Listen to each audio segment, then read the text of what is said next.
الحمد للہ وکفا والصلاة والسلام علی عباده الذین اصطفیٰ خصوصاً علی افضلہم وخاتم النبیین محمد الامین وعلی آلہ وصحبہ اجمعین اما بعد فاعوذ باللہ من الشیطان الرجیم بسم اللہ الرحمن الرحیم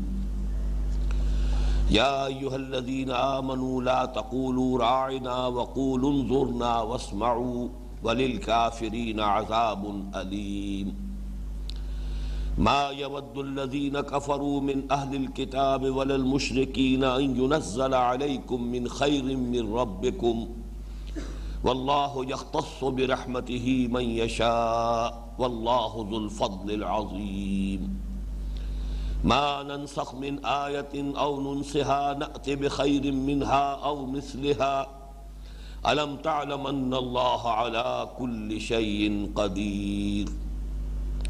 ألم تعلم أن الله له ملك السماوات والأرض وما لكم من دون الله من ولي ولا نصير أم تريدون أن تسألوا رسولكم كما سئل موسى من قبل ومن يتبدل الكفر بالإيمان فقد ضل سواء السبيل وَدَّ كَثِيرٌ مِّنْ أَهْلِ الْكِتَابِ لَوْ يَرُدُّونَكُمْ مِّن بَعْدِ إِيمَانِكُمْ كُفَّارًا حَسَدًا مِّنْ عِندِ أَنفُسِهِم مِّن بَعْدِ مَا تَبَيَّنَ لَهُمُ الْحَقُّ فَاعْفُوا وَاصْفَحُوا حَتَّى يَأْتِيَ اللَّهُ بِأَمْرِهِ إِنَّ اللَّهَ عَلَى كُلِّ شَيْءٍ قَدِيرٌ وَأَقِيمُوا الصَّلَاةَ وَآتُوا الزَّكَاةَ وما تقدموا لأنفسكم من خير تجدوه عند الله إن الله بما تعملون بصير وقالوا لن يدخل الجنة إلا من كان هودا أو نصارى تلك أمانيهم قل هاتوا برهانكم إن كنتم صادقين بلى من أسلم وجهه لله وهو محسن فله أجره عند ربه ولا خوف عليهم ولا هم يحزنون وقالت اليهود ليست النصارى على شيء وقالت النصارى ليست اليهود على شيء وهم يتلون الكتاب كذلك قال الذين لا يعلمون مثل قولهم فالله يحكم بينهم يوم القيامة فيما كانوا فيه يختلفون صدق الله العظيم رب اشرح لي صدري ويسر لي امري واحلل عقدة من لساني يفقهوا قولي آواز ذرا بہتر کرو اللهم ربنا الهمنا رشدنا واعذنا من شرور انفسنا اللهم ارنا الحق حقا وارزقنا اتباعه وارنا الباطل باطلا وارزقنا اجتنابه اللهم وفقنا لما تحب وترضى آمین یا رب العالمین۔ سورہ بقرہ کا جو حصہ اس وقت تسلسل کے ساتھ زیر درس ہے، ذہن میں تازہ کر لیجئے، یہ وہ 10 رکوعوں سے 2 آیات زائد جو 5ویں رکوع سے لے کر اور 15ویں رکوع کے شروع تک پھیلا ہوا ہے۔ اس میں خطاب ہے سابقہ امت مسلمہ سے یعنی یہود سے، بنی اسرائیل سے۔ اس کو ہم نے اولاً 2 حصوں میں تقسیم کیا تھا۔ پہلا حصہ جو 1 رکوع پر مشتمل ہے، 5واں رکوع 7 آیات پر، وہ اصل میں بنی اسرائیل سے براہ راست خطاب اور انہیں دعوت ایمان، قرآن پر اور محمد صلی اللہ علیہ وسلم پر ایمان کی براہ راست دعوت۔ اس کے بعد سے یوں سمجھئے کہ ملامت والا حصہ شروع ہوا۔ بقیہ 9 رکوع اور 2 آیتیں یہ در حقیقت بنی اسرائیل کے تاریخ کے مختلف واقعات اور خاص طور پر اس کے دوران ان سے جو عملی گمراہیوں کا ظہور ہوا، جو اعتقادی گمراہیاں ان میں پیدا ہوئیں، جو اخلاقی گمراہیاں ان کے اندر پیدا ہوئیں، ان کا تذکرہ ہے۔ بحیثیت مجموعی کہا جا سکتا ہے کہ یہ ایک قرارداد جرم ہے جو ان پر عائد کی گئی ہے، فرد جرم ہے، اور اسی کے نتیجے میں وہ اس مقام سے مرتبے سے معزول کیے گئے جس پر 2000 برس تک فائز رہے۔ اس لیے کہ تقریباً 1450 قبل مسیح میں تورات عطا کی گئی بنی اسرائیل کو، اور وہاں سے ان کی ایک تاریخ شروع ہوتی ہے بحیثیت امت مسلمہ۔ وَلَقَدْ آتَيْنَا مُوسَى الْكِتَابَ وَجَعَلْنَاهُ هُدًى لِبَنِي إِسْرَائِيلَ أَلَّا تَتَّخِذُوا مِن دُونِي وَكِيلًا۔ یہاں سے بنی اسرائیل کی تاریخ بحیثیت امت مسلمہ۔ ویسے بنی اسرائیل کی تاریخ 400 سال قبل سے شروع ہوگی، حضرت یعقوب علیہ السلام کے زمانے سے، اس لیے کہ حضرت یعقوب ہی کے بیٹے 12 تھے، اور چونکہ ان کا لقب تھا اسرائیل تو وہ بنی اسرائیل کہلائے، 12 قبیلے جو ان 12 بیٹوں کی نسل سے پیدا ہوئے۔ لہذا ویسے تاریخ چلے گی تو حضرت یعقوب کے زمانے سے 400-500 سال قبل امت مسلمہ کی حیثیت انہیں حاصل ہوئی ہے، جب انہیں کتاب اور شریعت عطا کر دی گئی۔ یہ 1450 قبل مسیح کا واقعہ ہے۔ حضور پر وحی کا آغاز 610 عیسوی میں ہو رہا ہے، تو گویا کہ یوں سمجھئے کہ 2060 برس کا فصل ہے تورات دیے جانے میں اور قرآن مجید کے نزول کے آغاز میں، اتنے عرصے تک، بلکہ اور سمجھئے کہ 12 برس اور، اس لیے کہ ان کی معزولی اور امت محمد صلی اللہ علیہ وسلم کے اس مرتبہ اور مقام پر نصب کیے جانے، یہ منصب انہیں عطا کیے جانے کے لیے علامت ہے تحویل قبلہ، اور تحویل قبلہ جو ہے وہ 622 میں ہجرت ہوئی ہے، اور یوں سمجھئے کہ 624 کے آس پاس یہ تحویل قبلہ کا واقعہ ہوا ہے۔ اس وقت تک گویا کہ وہ سابقہ امت مسلمہ کی حیثیت سے انہیں اکنالج کیا گیا، ان کی ایک حیثیت تسلیم کی گئی۔ یہی وجہ ہے کہ حضور نے مدینہ تشریف لانے کے بعد 16 مہینے بیت المقدس کی طرف رخ کر کے نماز پڑھی، گویا کہ ابھی اسی امت کی تاریخ کا دور چل رہا ہے، اور انہی کا جو قبلہ ہے وہی گویا کہ مرکز کی حیثیت رکھتا ہے امت مسلمہ کی۔ البتہ تحویل قبلہ علامت بن گیا کہ اب اس کا دور ختم ہوا، وہ معزول کر دیے گئے، ایک نئے مرکز کے گرد ایک نئی امت کا وجود جو ہے اب ہو چکا ہے، اور اب یہ اس مقام پر نصب کیے گئے۔ تو یہ جو تبدیلی ہوئی ہے، سابقہ امت کی معزولی اور ایک نئی امت محمد صلی اللہ علیہ وسلم کا اس منصب پر فائز ہونا، اس کے ضمن میں یہ فرد جرم ان پر عائد کی جا رہی ہے کہ یہ تمہارے جرائم تھے، یہ تمہاری غلطیاں ہیں، یہ کوتاہیاں ہیں، جس کی بنا پر تم اب اس منصب سے محروم کیے جا رہے ہو، اور تمہاری جگہ اب امت محمد صلی اللہ علیہ وسلم کو اس منصب پر فائز کیا جا رہا ہے۔ یہ جو 9 رکوع اور 2 آیتیں بنتی ہیں، میں نے عرض کیا تھا کہ اس کو بھی پھر ہم نے تقسیم کیا تھا کہ پہلے 2 رکوع، 6واں اور 7واں رکوع، وہ خالص واقعاتی انداز، ان کی تاریخ کے بعض واقعات جن میں اللہ تعالیٰ نے اپنی خصوصی احسانات کا تذکرہ فرمایا، اور ان کی طرف سے جو اس کی ناشکری ہوئی اس کا تذکرہ ہوا، وہ خالص واقعاتی انداز میں لا کر، اور گویا کہ اس فرد جرم کو ایک طریقے سے مکمل کر دیا گیا ہے 7ویں رکوع کے آخر میں، جہاں اللہ تعالیٰ کی طرف سے یہ فیصلہ صادر ہو گیا وَضُرِبَتْ عَلَيْهِمُ الذِّلَّةُ وَالْمَسْكَنَةُ وَبَاءُوا بِغَضَبٍ مِّنَ اللَّهِ۔ یہ گویا کہ آیت مبارکہ جو ہے تو 7ویں اور یہ 6 اور 7ویں رکوع کا ایک مضمون یہاں مکمل ہو جاتا ہے۔ اس کے بعد اب بقیہ جو 7 رکوع رہ گئے ہیں، اب ان میں سے یوں سمجھیے کہ آج ہم جو پڑھ رہے ہیں اس کے بعد ایک رکوع اور رہ گیا ہے۔ ان میں ان کی گمراہیاں اعتقادی جو مستقل نوعیت کی تھی، ایک تھے وہ واقعات جو کہ 6 اور 7ویں رکوع میں بیان ہوئے، لیکن ایک ان کی اعتقادی اور عملی گمراہیاں، ان کا جو تذکرہ ہوا ہے، تو وہ خاص طور پر میں آپ کو توجہ دلاتا رہا ہوں کہ یہ نئی امت مسلمہ کے لیے پیشگی تنبیہ کی حیثیت رکھتی ہے کہ یہ خرابیاں سابقہ امت مسلمہ میں پیدا ہوئی، مبادہ ہے مسلمانوں تم بھی انہی راہوں پر چلو، اگرچہ واقعہ یہی ہے کہ یہ امت بھی بحیثیت مجموعی انہی راستوں پر چلی ہے۔ حضور کی وہ حدیث میں کئی مرتبہ آپ کو سنا چکا ہوں، لَتَتَّبِعُنَّ سُنَّتَ مَنْ قَانَ قَبْلَكُمْ، تم بھی لازماً انہی نقش قدم پر چلو گے جو تم سے پہلے تھے، یہاں تک کہ اگر وہ گوہ کے بل میں گھسے تھے تو تم بھی گھسو گے، اور اگر ان میں سے کسی بدبخت نے اپنی ماں کے ساتھ بدکاری کی تھی تو تم میں بھی کوئی نہ کوئی بدبخت ایسا پیدا ہو جائے گا۔ جس پر کہ پھر صحابہ نے پوچھا الیہود والنصارہ، حضور کیا آپ یہود اور نصارہ کے بارے میں فرما رہے ہیں کہ ہم بھی اور ہماری امت بھی انہی کے نقش قدم کی پیروی کرے گی؟ آپ نے فرمایا فمن، وہ نہیں تو اور کون؟ ظاہر بات ہے تم سے پہلے کی امت مسلمہ وہ تھے، ان کے پاس بھی کتاب تھی، وہ بھی ایک جلیل القدر پیغمبر کے امتی تھے، پھر ان کے ہاں تو انبیاء کا تار ٹوٹا نہیں 1400 برس تک، کم سے کم یہ کہ حضرت مسیح علیہ السلام تک تو وہ سلسلہ مسلسل جاری رہا ہے، پھر اس کے بعد 600 برس کا ایک وقفہ ہے فترت النبوت کا، اور اس کے بعد آخری نبوت حضور کی ہے صلی اللہ علیہ وسلم۔ بہرحال یہ جو صورتیں تھیں کہ جس کے اندر کہ وہ مبتلا ہوئے، یہ ہم دیکھ چکے ہیں کہ یہی گمراہیاں پھر ہمارے ہاں بھی پیدا ہوئی۔ اب یہ جو رکوع ہے، یہ خاص طور پر اس میں ان کی ان شرارتوں کا تذکرہ ہو رہا ہے اس 13ویں رکوع میں کہ جو حضور صلی اللہ علیہ وسلم کی دعوت کو ناکام کرنے کے ضمن میں اور مسلمانوں سے جو انہیں حسد پیدا ہو گیا تھا۔ پچھلے رکوع میں ہم دیکھ چکے ہیں کہ انہوں نے کہا کہ جبرائیل سے ہماری دشمنی ہے،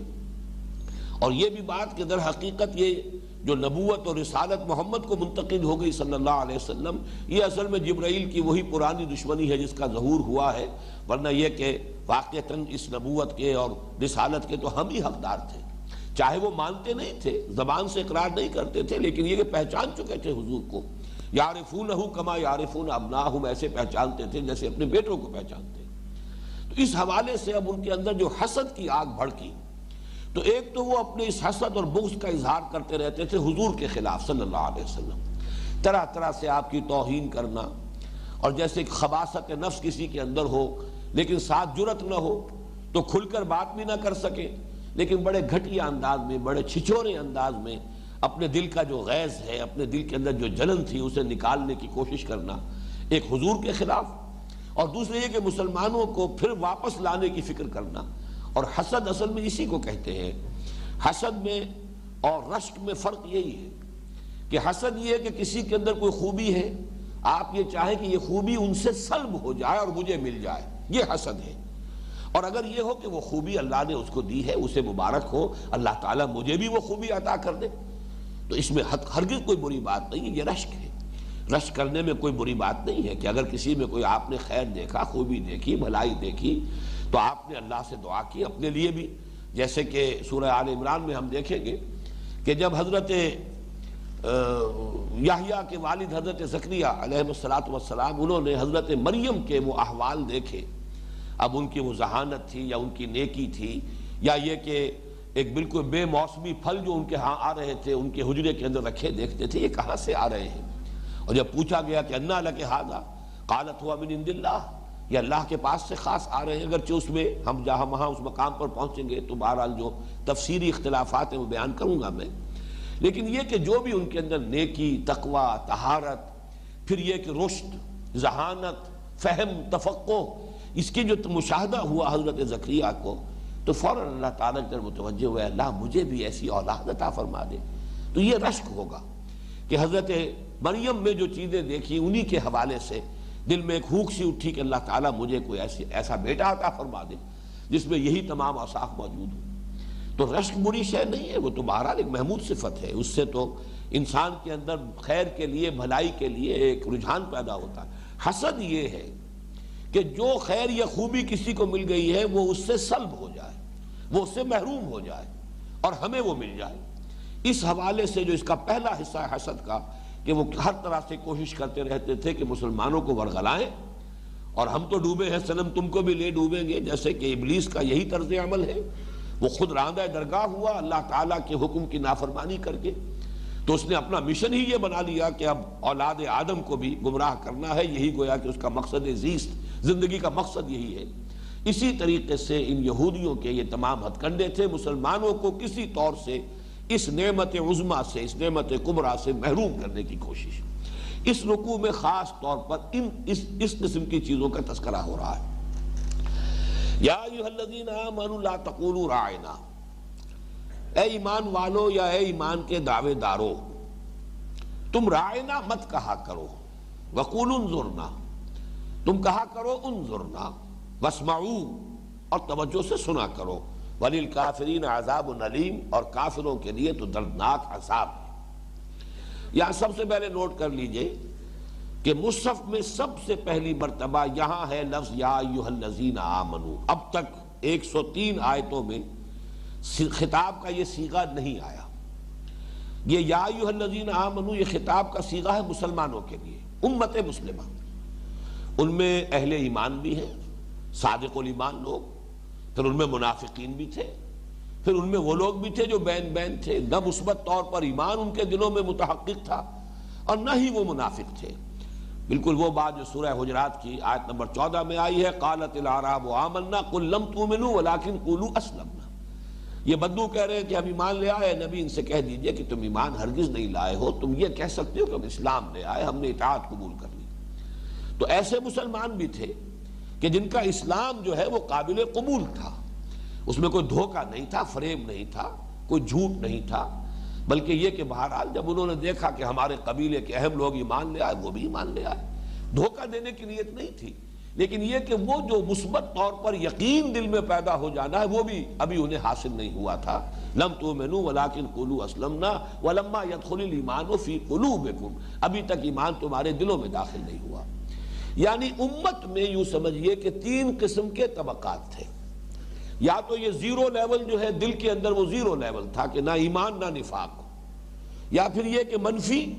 نفاق ہے اور نفاق کے بے شمار مدارج ہوں گے۔ وہ سید المنافقین عبداللہ ابن ابی سب سے بڑا منافق، لیکن یہ کہ اس سے کمتر درجے کے منافق، اس سے کمتر درجے کے منافق، اس سے کمتر درجے کے منافق۔ اسی طرح مثبت طرف جانب آئیے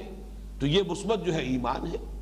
تو ایمان کے بھی درجات بے شمار ہیں۔ ابو بکر صدیق ہے رضی اللہ تعالی عنہ، وہ سید المومنین ہے۔ پھر یہ کہ بہرحال درجہ بدرجہ تمام صحابہ کو ایمان حاصل ہے۔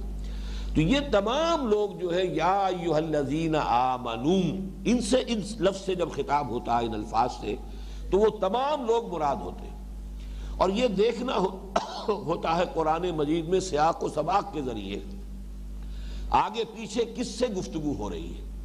اس لیے کہ قرآن حکیم میں جہاں بھی منافقین سے خطاب ہوا ہے وہ بھی کہیں یا ایھا الذین نافقوا یا ایھا المنافقون، یہ الفاظ قرآن میں کہیں نہیں آئے۔ ان سے بھی خطاب ہوتا تھا یا ایھا الذین آمنوا، اس لیے کہ بہرحال ایمان کے مدعی وہ بھی تھے، دعوے دار وہ بھی تھے۔ تو ایک تو یہ کہ اس کو نوٹ کیجئے 88 مرتبہ قرآن مجید میں یا ایھا الذین آمنوا کے الفاظ آئے ہیں، مسلمانوں کو مخاطب کیا ان الفاظ کے ساتھ۔ اس کے علاوہ جو بہت اہم بات ہے وہ یہ ہے کہ پورا مکی قرآن اس سے خالی ہے۔ ایک استثناء ہے صرف، اور سورہ حج کی جو وہ آخری سے پہلی آیت ہے یا ایھا الذین آمنوا ارکعوا واسجدوا واعبدوا ربکم وافعلوا الخیر لعلکم تفلحون، یہ کہا جا سکتا ہے واحد استثناء ہے، ورنہ کسی مکی صورت میں یا ایھا الذین آمنوا کا خطاب کا صیغہ نہیں آیا۔ جہاں اللہ تعالیٰ نے بڑی شفقت کے ساتھ، عنایت کے ساتھ، محبت کے ساتھ مسلمانوں سے خطاب فرمایا ہے، وہاں بھی ذرا سا فرق ہے۔ یا عبادی الذین آمنوا، قل یا عبادی الذین آمنوا، تو یا عبادی الذین آمنوا کے الفاظ آ گئے، لیکن یہ کہ یا ایھا الذین آمنوا یہ الفاظ معین طور پر در حقیقت یہ امت مسلمہ کے لیے ہے۔ اور جیسا کہ میں نے عرض کیا، اس کو اس کے ساتھ آپ جوڑ لیجئے کہ امت کی تشکیل جو ہوئی ہے اس کی علامت ہے در حقیقت تحویل قبلہ۔ اب وہ منصب پر فائز کی جا رہی ہے امت، کورونیشن میں کہا کرتا ہوں اسے، کہ جیسے تاج پوشی ہوتی تھی کسی کی کہ اب اس کی شہنشاہی اور تخت پر بیٹھنے کی ایک رسم ادا کی جا رہی ہے، تاج پوشی ہو رہی ہے۔ یا ہمارے ہاں پرانی جو قبائلی زندگی ہے اس میں وہ جو ہے پگڑی باندھی جاتی ہے اور دستار بندی ہوتی ہے کسی خاندان کے اندر کہ اب اس خاندان کا بزرگ یہ ہے۔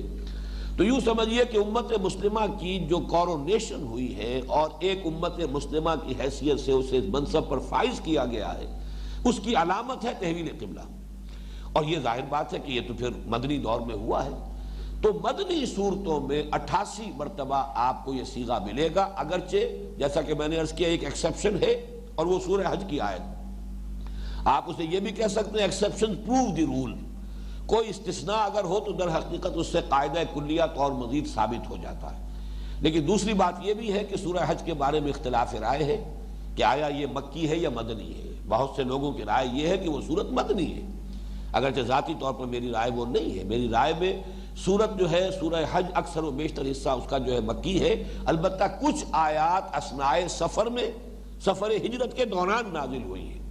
وہ جو درمیان میں اس کا حصہ آیا ہے اذن للذین یقاتلون بانہم ظلموا وان اللہ علی نصرہم لقدیر، یہ آیات جو ہے 4-5 آیات ہیں، ان کے بارے میں یہ حضرت عبداللہ ابن عباس رضی اللہ تعالی عنہما کا یہ اثر مجھے مل گیا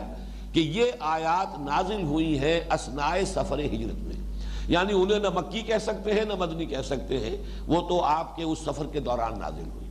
اسی طریقے سے ایک آخری 2 آیات کے بارے میں بھی یہ گمان کیا جا سکتا ہے یا ایھا الذین آمنوا ارکعوا واسجدوا واعبدوا ربکم وافعلوا الخیر لعلکم تفلحون وجاہدوا فی اللہ حق جہادہ الی آخر الآیہ. یہ بھی یا تو اس سفر ہی میں نازل ہوئی ہے یا ہو سکتا ہے کہ یہ مدنی آیات، واللہ اعلم. بہرحال یہ واحد استثناء ہے، ورنہ پورے مکی قرآن میں جو 2/3 ہے قرآن کا یا ایھا الذین آمنوا کے الفاظ آپ کو نہیں ملیں گے. یہ الفاظ در حقیقت ہے کہ جو امت مسلمہ سے خطاب کا صیغہ ہے، اور یہ مدنی صورتوں ہی میں صرف یہ الفاظ استعمال ہوئے. یا ایھا الذین آمنوا لا تقولوا راعنا. اب اس کے پس منظر میں ایک واقعہ ہے. جیسا کہ آپ کو معلوم ہے کہ ہر زبان میں، ہر تہذیب میں کچھ مجلسی الفاظ ہوتے ہیں، آداب ہوتے ہیں، ان کے اندر اس کے لیے خصوصی الفاظ استعمال کیے جاتے ہیں. اگر کہیں کوئی صاحب گفتگو کر رہے ہو، فرض کیجئے آپ کی سمجھ میں بات نہیں آئی، تو جیسے آپ انگریزی میں کہتے ہیں بیگ یور پارڈن، پارڈن می، یعنی یہ کہ میں بات آپ کی سمجھا نہیں ہوں، ذرا دہرا دیجئے، میں شاید متوجہ نہیں تھا، یا یہ کہ آپ کی بات اپنی جگہ واضح نہیں ہو پائی ہے. اس طرح کے الفاظ جو ہیں عربوں کے ہاں تھے کہ اگر کسی مجلس میں بیٹھے ہیں تو جن صاحب نے خطاب کیا ہے یا بات کہی ہے، اب ظاہر بات ہے کہ ادھر اگر رخ تھا تو ادھر والوں کی سمجھ میں نہیں آئی بات، اور انہوں نے کہا کہ راعنا. راعنا مراعات سے، باب مفاعلہ ہے مراعات، اور اس سے یہ گویا کہ صیغہ امر ہے. ذرا ہمارا لحاظ فرمائیے، ہمارا خیال فرمائیے، ہماری رعایت فرمائیے، یعنی ہماری طرف بھی توجہ فرمائیے، اس بات کو ذرا ہمارے لیے مزید واضح کر دیجئے. یہ الفاظ ان کی مجلسی زندگی میں استعمال ہوتے تھے. حضور کی محفل میں بھی صحابہ کرام بھی الفاظ استعمال کرتے تھے ضرورت کے موقع پر. لیکن اس لفظ کو ذریعہ بنا لیا یہودیوں نے اپنا وہ خبث باطن، جو بغض بھرا ہوا تھا ان کے دلوں میں حضور کے خلاف، اور جو عداوت اور دشمنی اور حسد کی جو آگ جل رہی تھی، اپنے جذبات کو ذرا ٹھنڈا کرنے کے لیے، جیسے کمینہ فطرت لوگ کرتے ہیں، وہ اپنی جگہ پر خوش ہو جاتے ہیں، چاہے یہ کہ اتنی جرت بھی نہیں ہے کہ کھل کر مقابلہ کر سکے، کھل کر خم ٹھوک کر میدان میں آ سکے، ایسا بھی نہیں، لیکن اس طرح کے حرکتوں سے وہ کچھ اپنی وہ تسکین کرتے ہیں. تو راعنا ایک تو یہ معلوم ہوا کہ عبرانی زبان میں اس لفظ کے معنی احمق کے بھی ہیں، اے ہمارے احمق. تو اپنی جگہ وہ خوش ہو رہے ہیں، اس لفظ کو بار بار استعمال کر رہے ہیں، چاہے ضرورت تھی چاہے نہیں تھی، لیکن یہ کہ لفظ استعمال کر رہے ہیں. اور ذرا سا اس کو اپنی زبان میں تھوڑا سا لوچ دے کر راعینا، وہ راعینا گویا کہ وہ زیر کو ذرا سے کھینچ دیں گے تو یہ بن جائے گا، اے ہمارے چرواہے. یہ بھی گویا کہ ایک بڑا توہین آمیز خطاب کا انداز ہو سکتا تھا. تو وہ یہودی حضور کی مجلس میں آ کر یہ انداز اختیار کرتے تھے. اور یہ بھی نوٹ کر لیجئے کہ یہود ہی کے زیر اثر تھے در حقیقت منافقین. یہ نفاق کا پودا جو ہے، میں نے بارہا یہ الفاظ استعمال کیے ہیں کہ جیسے آپ دیکھتے ہو کہ بڑے بڑے تناور درخت بھی ہیں، نیچے جو انڈر گروتھ کہلاتی ہے، اسی کے نیچے جو ہے کچھ جھاڑ جھکاڑ، کچھ چھوٹے چھوٹے پودے جو ہیں درختوں کے اس سائے کے اندر اور پروان چڑھ رہے ہوتے ہیں. تو منافقت اور نفاق کی جو انڈر گروتھ تھی، یہ ان یہودیوں ہی کے زیر اثر، انہی کے زیر سایہ یہ پروان چڑھی. اس حوالے سے ان کے زیر اثر جو مسلمان تھے، جو مختلف مراحل اور مدارج، جو درجے ہیں نفاق کے ان پر فائز تھے، وہ بھی یہ انداز اختیار کرتے تھے، ان کا دیکھا دیکھی اور ان کے زیر اثر. تو یہاں اب روکا اللہ تعالیٰ نے کہ جو شے کسی فتنے کا ذریعہ بن سکتی ہو، چاہے کہ فی نفسہ ہی وہ درست ہو، لیکن اگر وہ فتنے کا سبب بنتی ہے، فتنے کا ذریعہ بنتی ہے، تو اس کو ترک کر دینا چاہیے. اس سے پھر اصول نکالے ہیں فقہا نے کہ کوئی شے مباح ہے، فی الاصل مباح ہے، جائز ہے، اس کی کوئی حرمت ثابت نہیں ہے، لیکن اگر کسی وقت اس کے اندر کوئی ایسی بات پیدا ہو جائے کہ اس سے دشمن فائدہ اٹھا سکتا ہو، یا اس سے کوئی فتنہ جو وجود میں آ سکتا ہو، تو اس کو ترک کر دینا لازم ہو جائے گا. جیسے کہ یہاں فرمایا گیا مت کہو راعنا. اب راعنا کہنے میں کسی شخص کی نیت صحیح ہے اور وہ لفظ صحیح جو مجلسی آداب ہے اس کے مطابق استعمال کر رہا ہے، تو ہرگز اس میں کوئی قباحت نہیں تھی، لیکن اس کو روک دیا گیا. لا تقولوا راعنا، اس لفظ ہی کو تم اپنی مجلسی جو لغت ہے اس سے خارج کر دو، اپنی گفتگو ہی سے اس کو نکال دو کہ جہاں پر انہوں نے اپنے لیے فتنہ پیدا کرنے کا امکان پیدا کیا ہے. یا ایھا الذین آمنوا لا تقولوا راعنا وقولوا انظرنا. تم اس کے متبادل لفظ تمہاری زبان میں موجود ہے، انظرنا، ہماری طرف توجہ فرمائیے. نظرہ ینظر دیکھنے کے معنی میں بھی آتا ہے، اسی سے لفظ انتظار بنا ہے، افتعال ہے، باب افتعال ہے نظرہ سے انتظار. تو ہمیں مہلت دیجئے، ذرا انتظار فرمائیے، ابھی آپ آگے نہ بڑھیے، ذرا ابھی ہمیں بات سمجھنی ہے، ذرا دوبارہ اس کا اعادہ فرما دیجئے. تو انظرونا کا دونوں مفہوم ہوگا، ہماری طرف توجہ فرمائیے، ہماری طرف بھی ذرا التفات فرمائیے، یا یہ کہ ذرا ہمیں مہلت دیجئے، جیسے کہ سورہ حدید میں آیا ہے یوم یقول المنافقون والمنافقات للذین آمنوا انظرونا نقتبس من نورکم، جس دن کے منافق مرد اور منافق عورتیں اہل ایمان سے کہیں گے کہ ذرا ہمیں مہلت دو، ہمارا انتظار کرو، تمہیں جو نور عطا ہوا ہے تم تو اس کی روشنی میں اپنا راستہ تیزی سے تم قدم اٹھاتے ہوئے بڑھتے چلے جا رہے ہو، ذرا ہمارا لحاظ کرو، ہمارے لیے انتظار کرو، ہمیں مہلت دو کہ ہم تمہاری روشنی سے ہم بھی فائدہ اٹھا لیں، نقتبس من نورکم۔ تو انظروا جو ہے وہ دونوں معنی دے رہا ہے، وہاں پر ہمارا انتظار کرو، اور یہاں پر انظرنا ہماری طرف نگاہ التفات فرمائیے، ذرا ہماری طرف بھی متوجہ ہو جائیے، یا یہ کہ ذرا انتظار کیجئے، توقف کیجئے۔ وَقُولُوا انظُرْنَا وَاسْمَعُوا، اور سنا کرو توجہ کے ساتھ۔ یہاں در حقیقت یہ اسمعوا جو لایا گیا فعل امر کہ کم سے کم ہونا چاہیے ایسا کہ تمہیں یہ کہنے کی ضرورت پیش آئے۔ اگر تم ہمتاً گوش رہو گے حضور کی محفل میں بیٹھ کر اور پوری طرح توجہ کے ساتھ سنو گے تو تمہیں کہنے کی ضرورت نہیں پیش آئے گی۔ یہ تو اصل میں اگر تمہاری اپنی توجہ جو ہے وہ کہیں منقسم ہوتی ہے تو پھر زیادہ مواقع پیدا ہو جاتے ہیں رائنا کہنے کے۔ بہرحال رائنا کو تو تم اپنی لغت سے خارج کرو، باقی یہ کہ جہاں کہنا ہو وہاں انظرنا کہو، تاکہ یہ کہ وہ ممیز ہو جائیں۔ اس کے بعد بھی اس آیت کے اترنے کے بعد بھی اگر کسی نے کہا تو صاف ظاہر ہو گیا کہ اس کی نیت کے اندر خباثت ہے، شرارت ہے، نیت میں فساد ہے۔ لہذا ان کو ممیز کرنے کے لیے یہ حکم اہل ایمان کو دے دیا گیا، یا ایھا الذین آمنوا لا تقولوا راعنا وقولوا انظرنا واسمعوا، اور توجہ سے سنا کرو۔ وللکافرین عذاب علیم، اور کافروں کے لیے، نافرمانوں کے لیے جو اس حکم کے آنے کے بعد، یہاں کافرین سے مراد جو اس حکم سے سرتابی کریں گے، اب اس وضاحت کے بعد بھی جو اپنی اس روش کے اوپر قائم رہیں گے، اصرار کریں گے، اس کا اعادہ کریں گے، ان کے لیے بہت دردناک عذاب ہے۔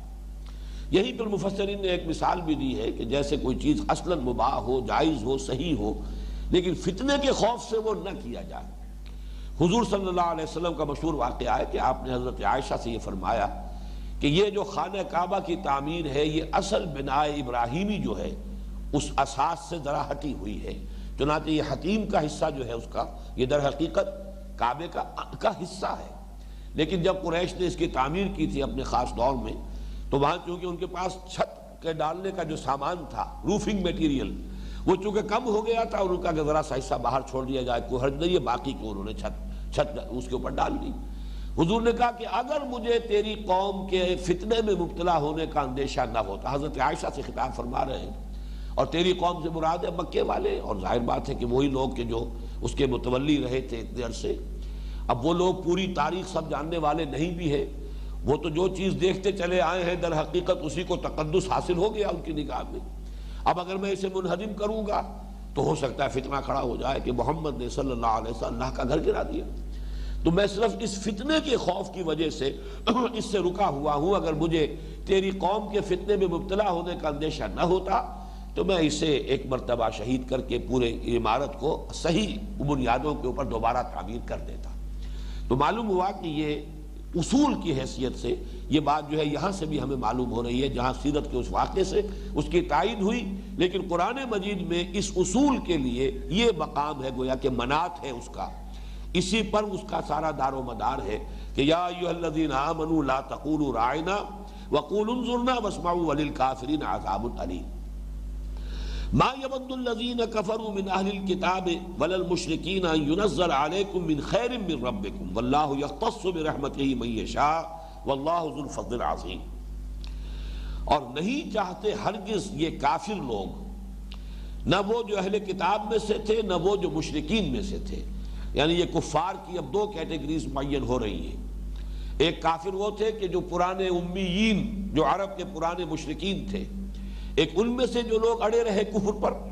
اور ایک یہ اہل کتاب کے جو بہرحال تورات کے یا جو عیسائی ہیں وہ انجیل کے بھی ماننے والے تھے، حضرت عیسیٰ کو بھی مانتے تھے، چاہے انہوں نے انہیں الوہیت میں شامل کر دیا تھا، خدا کا بیٹا بنا دیا تھا۔ ان دونوں میں سے جو کافر ہیں، اور یہاں اب اچھی طرح سمجھ لیجئے وہ جو کفر پر اڑ گئے ہیں، ایک وہ کافر ہوتا ہے جس تک بات ابھی پہنچی نہ ہو۔ ظاہر بات ہے جب بات پہنچی نہیں، دعوت پہنچی نہیں، اس پر حق کا انکشاف نہیں ہوا، اس کا معاملہ اور ہے۔ قانوناً وہ بھی کافر ہے، یہ بھی کافر ہے، لیکن معنن زمین و آسمان کا فرق ہے. ایک وہ کافر ہے یا غیر مسلم ہے جس تک ابھی دعوت پہنچی نہیں، اتمام حجت ہوا ہی نہیں، لہذا اس کے رد کر دینے کا سوال پیدا نہیں ہوتا. اور ایک وہ کافر ہے جس کے سامنے دعوت پہنچی ہے، اتمام حجت کر دیا گیا ہے، حق واضح ہو گیا ہے، دل نے گواہی دے دی ہے کہ یہ حق ہے، اور پھر بھی وہ کسی تعصب کی بنا پر، تکبر کی بنا پر، حسد کی بنا پر، ہٹ دھرمی کی بنا پر وہ اپنے اس کفر پر اڑا ہوا ہے. یہاں یہ دوسری قسم کے کافر ہیں جو مراد ہیں. چنانچہ سورہ بقرہ کے پہلے ہی رکوع میں جو آخری مضمون آیا تھا، ان الذین کفروا سواء علیہم انذرتہم ام لم تنذرہم لا یؤمنون ختم اللہ علی قلوبہم وعلی سمعہم وعلی ابصارہم غشاوہ ولہم عذاب عظیم. تو ظاہر ہے کہ یہ پہلے قسم کے کافروں کی بات نہیں ہے. ابھی تو بے شمار کافر ایسے تھے ان میں سے کہ جو بعد میں ایمان لے آئے. پورا جزیرہ نما عرب ہے، اس میں کونے کونے سے لوگ ایمان لے آئے. ابھی تک دعوت ان تک پہنچی نہیں تھی. جب دعوت پہنچی انہوں نے قبول کر لیا، اگرچہ اس وقت تک وہ بھی کافر تھے. لیکن زمین و آسمان کا فرق ہے ان کافروں میں اور مکے کے وہ لوگ قریش جن پر کہ حضور نے یوں سمجھیے کہ 12 برس تک دعوت دے کر اتمام حجت کا آخری درجے میں حق ادا کر دیا تھا. اب ظاہر بات ہے کہ وہ جو اڑ گئے تھے اپنے کفر پر، اس میں تعصب، ہٹ دھرمی، تکبر، اس کے سوا اور کوئی سبب نہیں تھا. لہذا ان کے بارے میں فرمایا کہ اے نبی برابر ہے ان کے حق میں، اب آپ انذار فرمائیں یا نہ فرمائیں، یہ ایمان لانے والے نہیں ہیں. اب تو ان کے دلوں پر اللہ تعالیٰ نے مہر کر دی ہے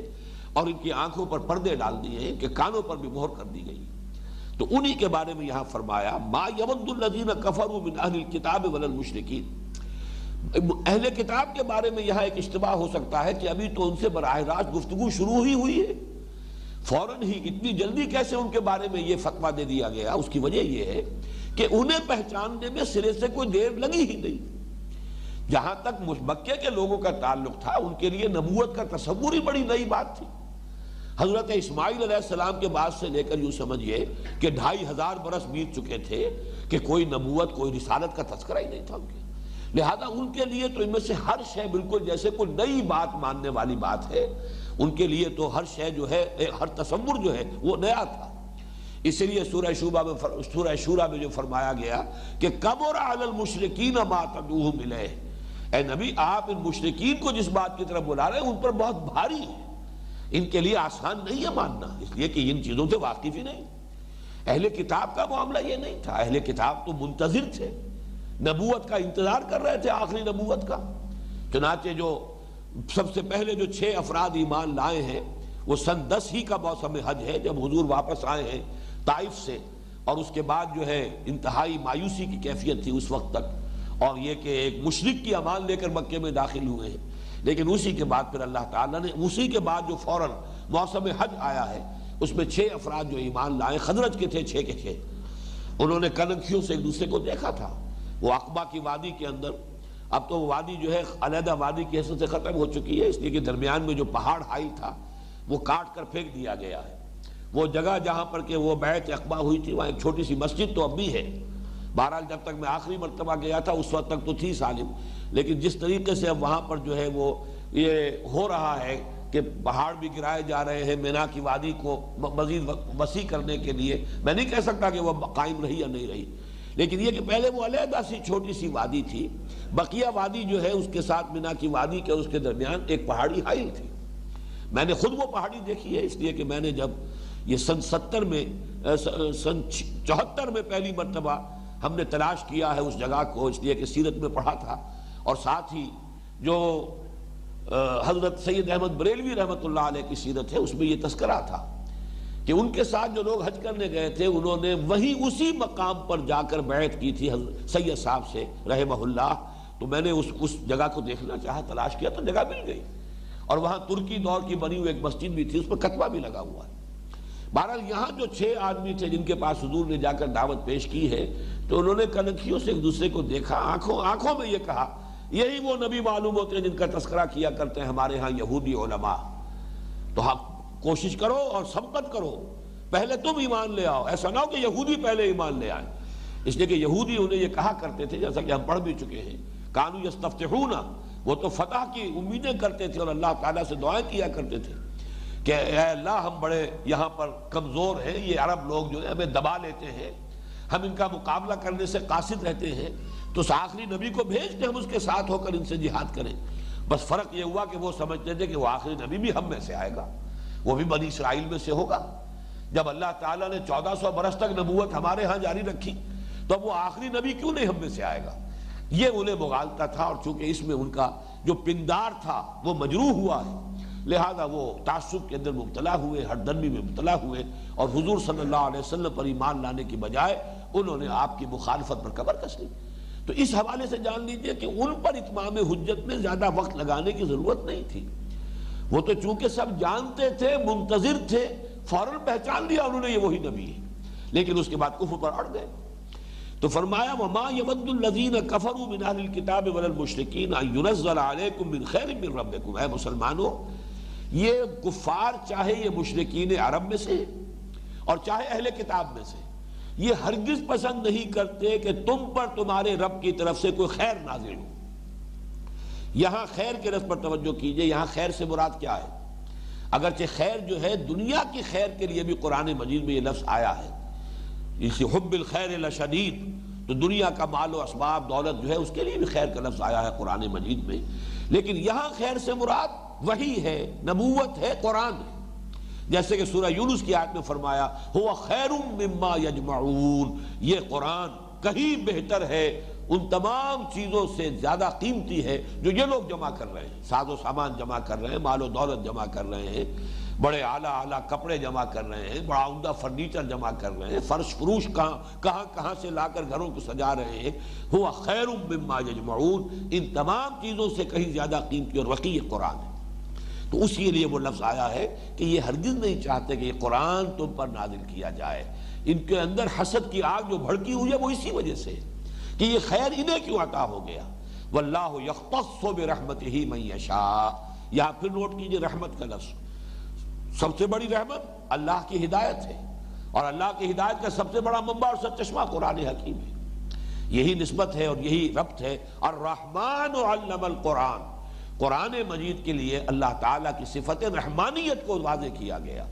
رحمان کی صفت رحمانیت کا مظہر اتم، سب سے بڑا اور نمایاں مظہر قرآن حکیم ہے. الرحمن علم القرآن. تو یہ ہدم و رحمہ کے الفاظ تو بار بار قرآن مجید میں آئے ہیں،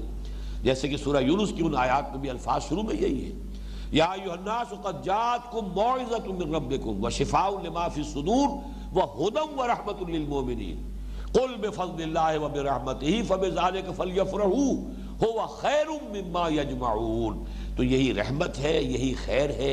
اور یہ خیر اور یہ رحمت جو اللہ تعالیٰ نے تمہیں عطا کی ہے، یہی در حقیقت ان کی جلن کا باعث ہے، ان کی حسد کا باعث ہے. وہ ہرگز نہیں چاہتے کہ تم پر تمہارے رب کی طرف سے یہ خیر نازل ہو. ہاں اللہ کا اپنا فیصلہ ہے، وہ خوب جانتا ہے سو یجعل رسالتہ، وہ خوب جانتا ہے کہ کہاں وہ رسالت کا معاملہ، کون اس کا اہل ہے، کس کے پاس وحی بھیجے، پھر یہ کہ کس قوم کو وہ اپنی وحی کا حامل بنائے، وارث بنائے. واللہ یختص برحمتہ من یشاء، اور اللہ تعالیٰ اپنی رحمت کے لیے خاص کر لیتا ہے جس کو چاہتا ہے. اب دیکھیے اس پر ہم اپنے نصیب پر جتنا چاہیں فخر کریں. هو اجتباکم، جیسے کہ وہ سورہ حج کی آخری آیت میں آیا ہے، اللہ نے تمہیں چن لیا ہے. جاہدوا فی اللہ حق جہادہ هو اجتباکم. قرۂ فال بنا میں من دیوانہ زد، ہمارے نام یہ قرۂ فال نکلا ہے. اللہ تعالیٰ نے اس امت محمد میں ہمیں پیدا فرما دیا ہے، ورنہ یہ کہ اگر خدا نہ خواستہ کہیں کسی اور والدین کے ہاں پیدا ہو گئے ہوتے تو کئی فیصد امکان تھا اس بات کا کہ ہم اس رحمت سے اور اللہ تعالیٰ کی اس سب سے بڑی رحمت کے مظہر سے کیسے مستفید ہوتے. یوں سمجھیے کہ لاکھ میں کوئی ایک امکان کسی کے لیے ہو تو ہو، ورنہ نہیں. تو واللہ یختص برحمتہ من یشاء واللہ ذو الفضل العظیم، اور اللہ بہت بڑے فضل والا ہے. اللہ کے فضل کے خزانوں میں کمی نہیں ہے. اس میں اصل میں اشارہ ہوتا ہے اس بات کی طرف کہ کسی کو اگر آپ دیکھیں کہ اس پر اللہ کا کوئی فضل ہوا ہے خصوصی، تو اس پر حسد کی ضرورت نہیں. اللہ سے فضل مانگو، وَاسْأَلُوا اللَّهَ مِن فَضْلِهِ، اللہ تعالیٰ سے اس کے فضل کا سوال کرو. اس سے اللہ تعالیٰ تمہیں کسی اور اعتبار سے نواز دے گا. کسی کو اس نے اگر کوئی ایک نعمت عطا فرمائی ہے کثرت سے اور وافر مقدار میں، کیا عجب کہ اللہ تعالیٰ تمہیں کوئی دوسری نعمت اس سے بھی زیادہ عطا فرما دے. اس حوالے سے اللہ سے مانگتے رہو، اللہ تعالیٰ سے درخواست کرتے رہو، اور اللہ کے فضل کے خزانے جو محدود نہیں ہیں. وہ کبھی ختم ہو جانے والے نہیں ہیں، واللہ ذو الفضل العظیم۔ اب آ رہی ایک اور بات کہ جس کو پروپیگنڈے کی حیثیت سے یہودیوں نے مسلمانوں میں عام کیا۔ ایک تو آگے چل کر آئے گا کہ تحویل قبلہ پر جو طوفان انہوں نے مخالفانہ پروپیگنڈے کا اٹھایا، اس کی تو جو بھی شدت تھی اس کا اندازہ اس سے ہوگا کہ قرآن مجید میں کس قدر مفصل بحث کی گئی ہے تحویل قبلہ پر۔ ہمارے اعتبار سے تو معمولی سا واقعہ تھا، اللہ کے نبی نے پہلے حکم دیا کہ شمال کی طرف رخ کر کے نماز پڑھو، مسلمانوں نے شمال کی طرف رخ کر کے 16 مہینے نماز پڑھی۔ جب اللہ کے نبی نے یہ آیات سنا دی، آیات نازل ہو گئی یہ تحویل قبلہ کی، انہوں نے رخ جو ہے جنوب کی طرف اور مسجد حرام کی طرف کر لیا۔ لیکن یہ واقعہ اس وقت کا پس منظر جو ہے، اس وقت کے جو حالات ہیں،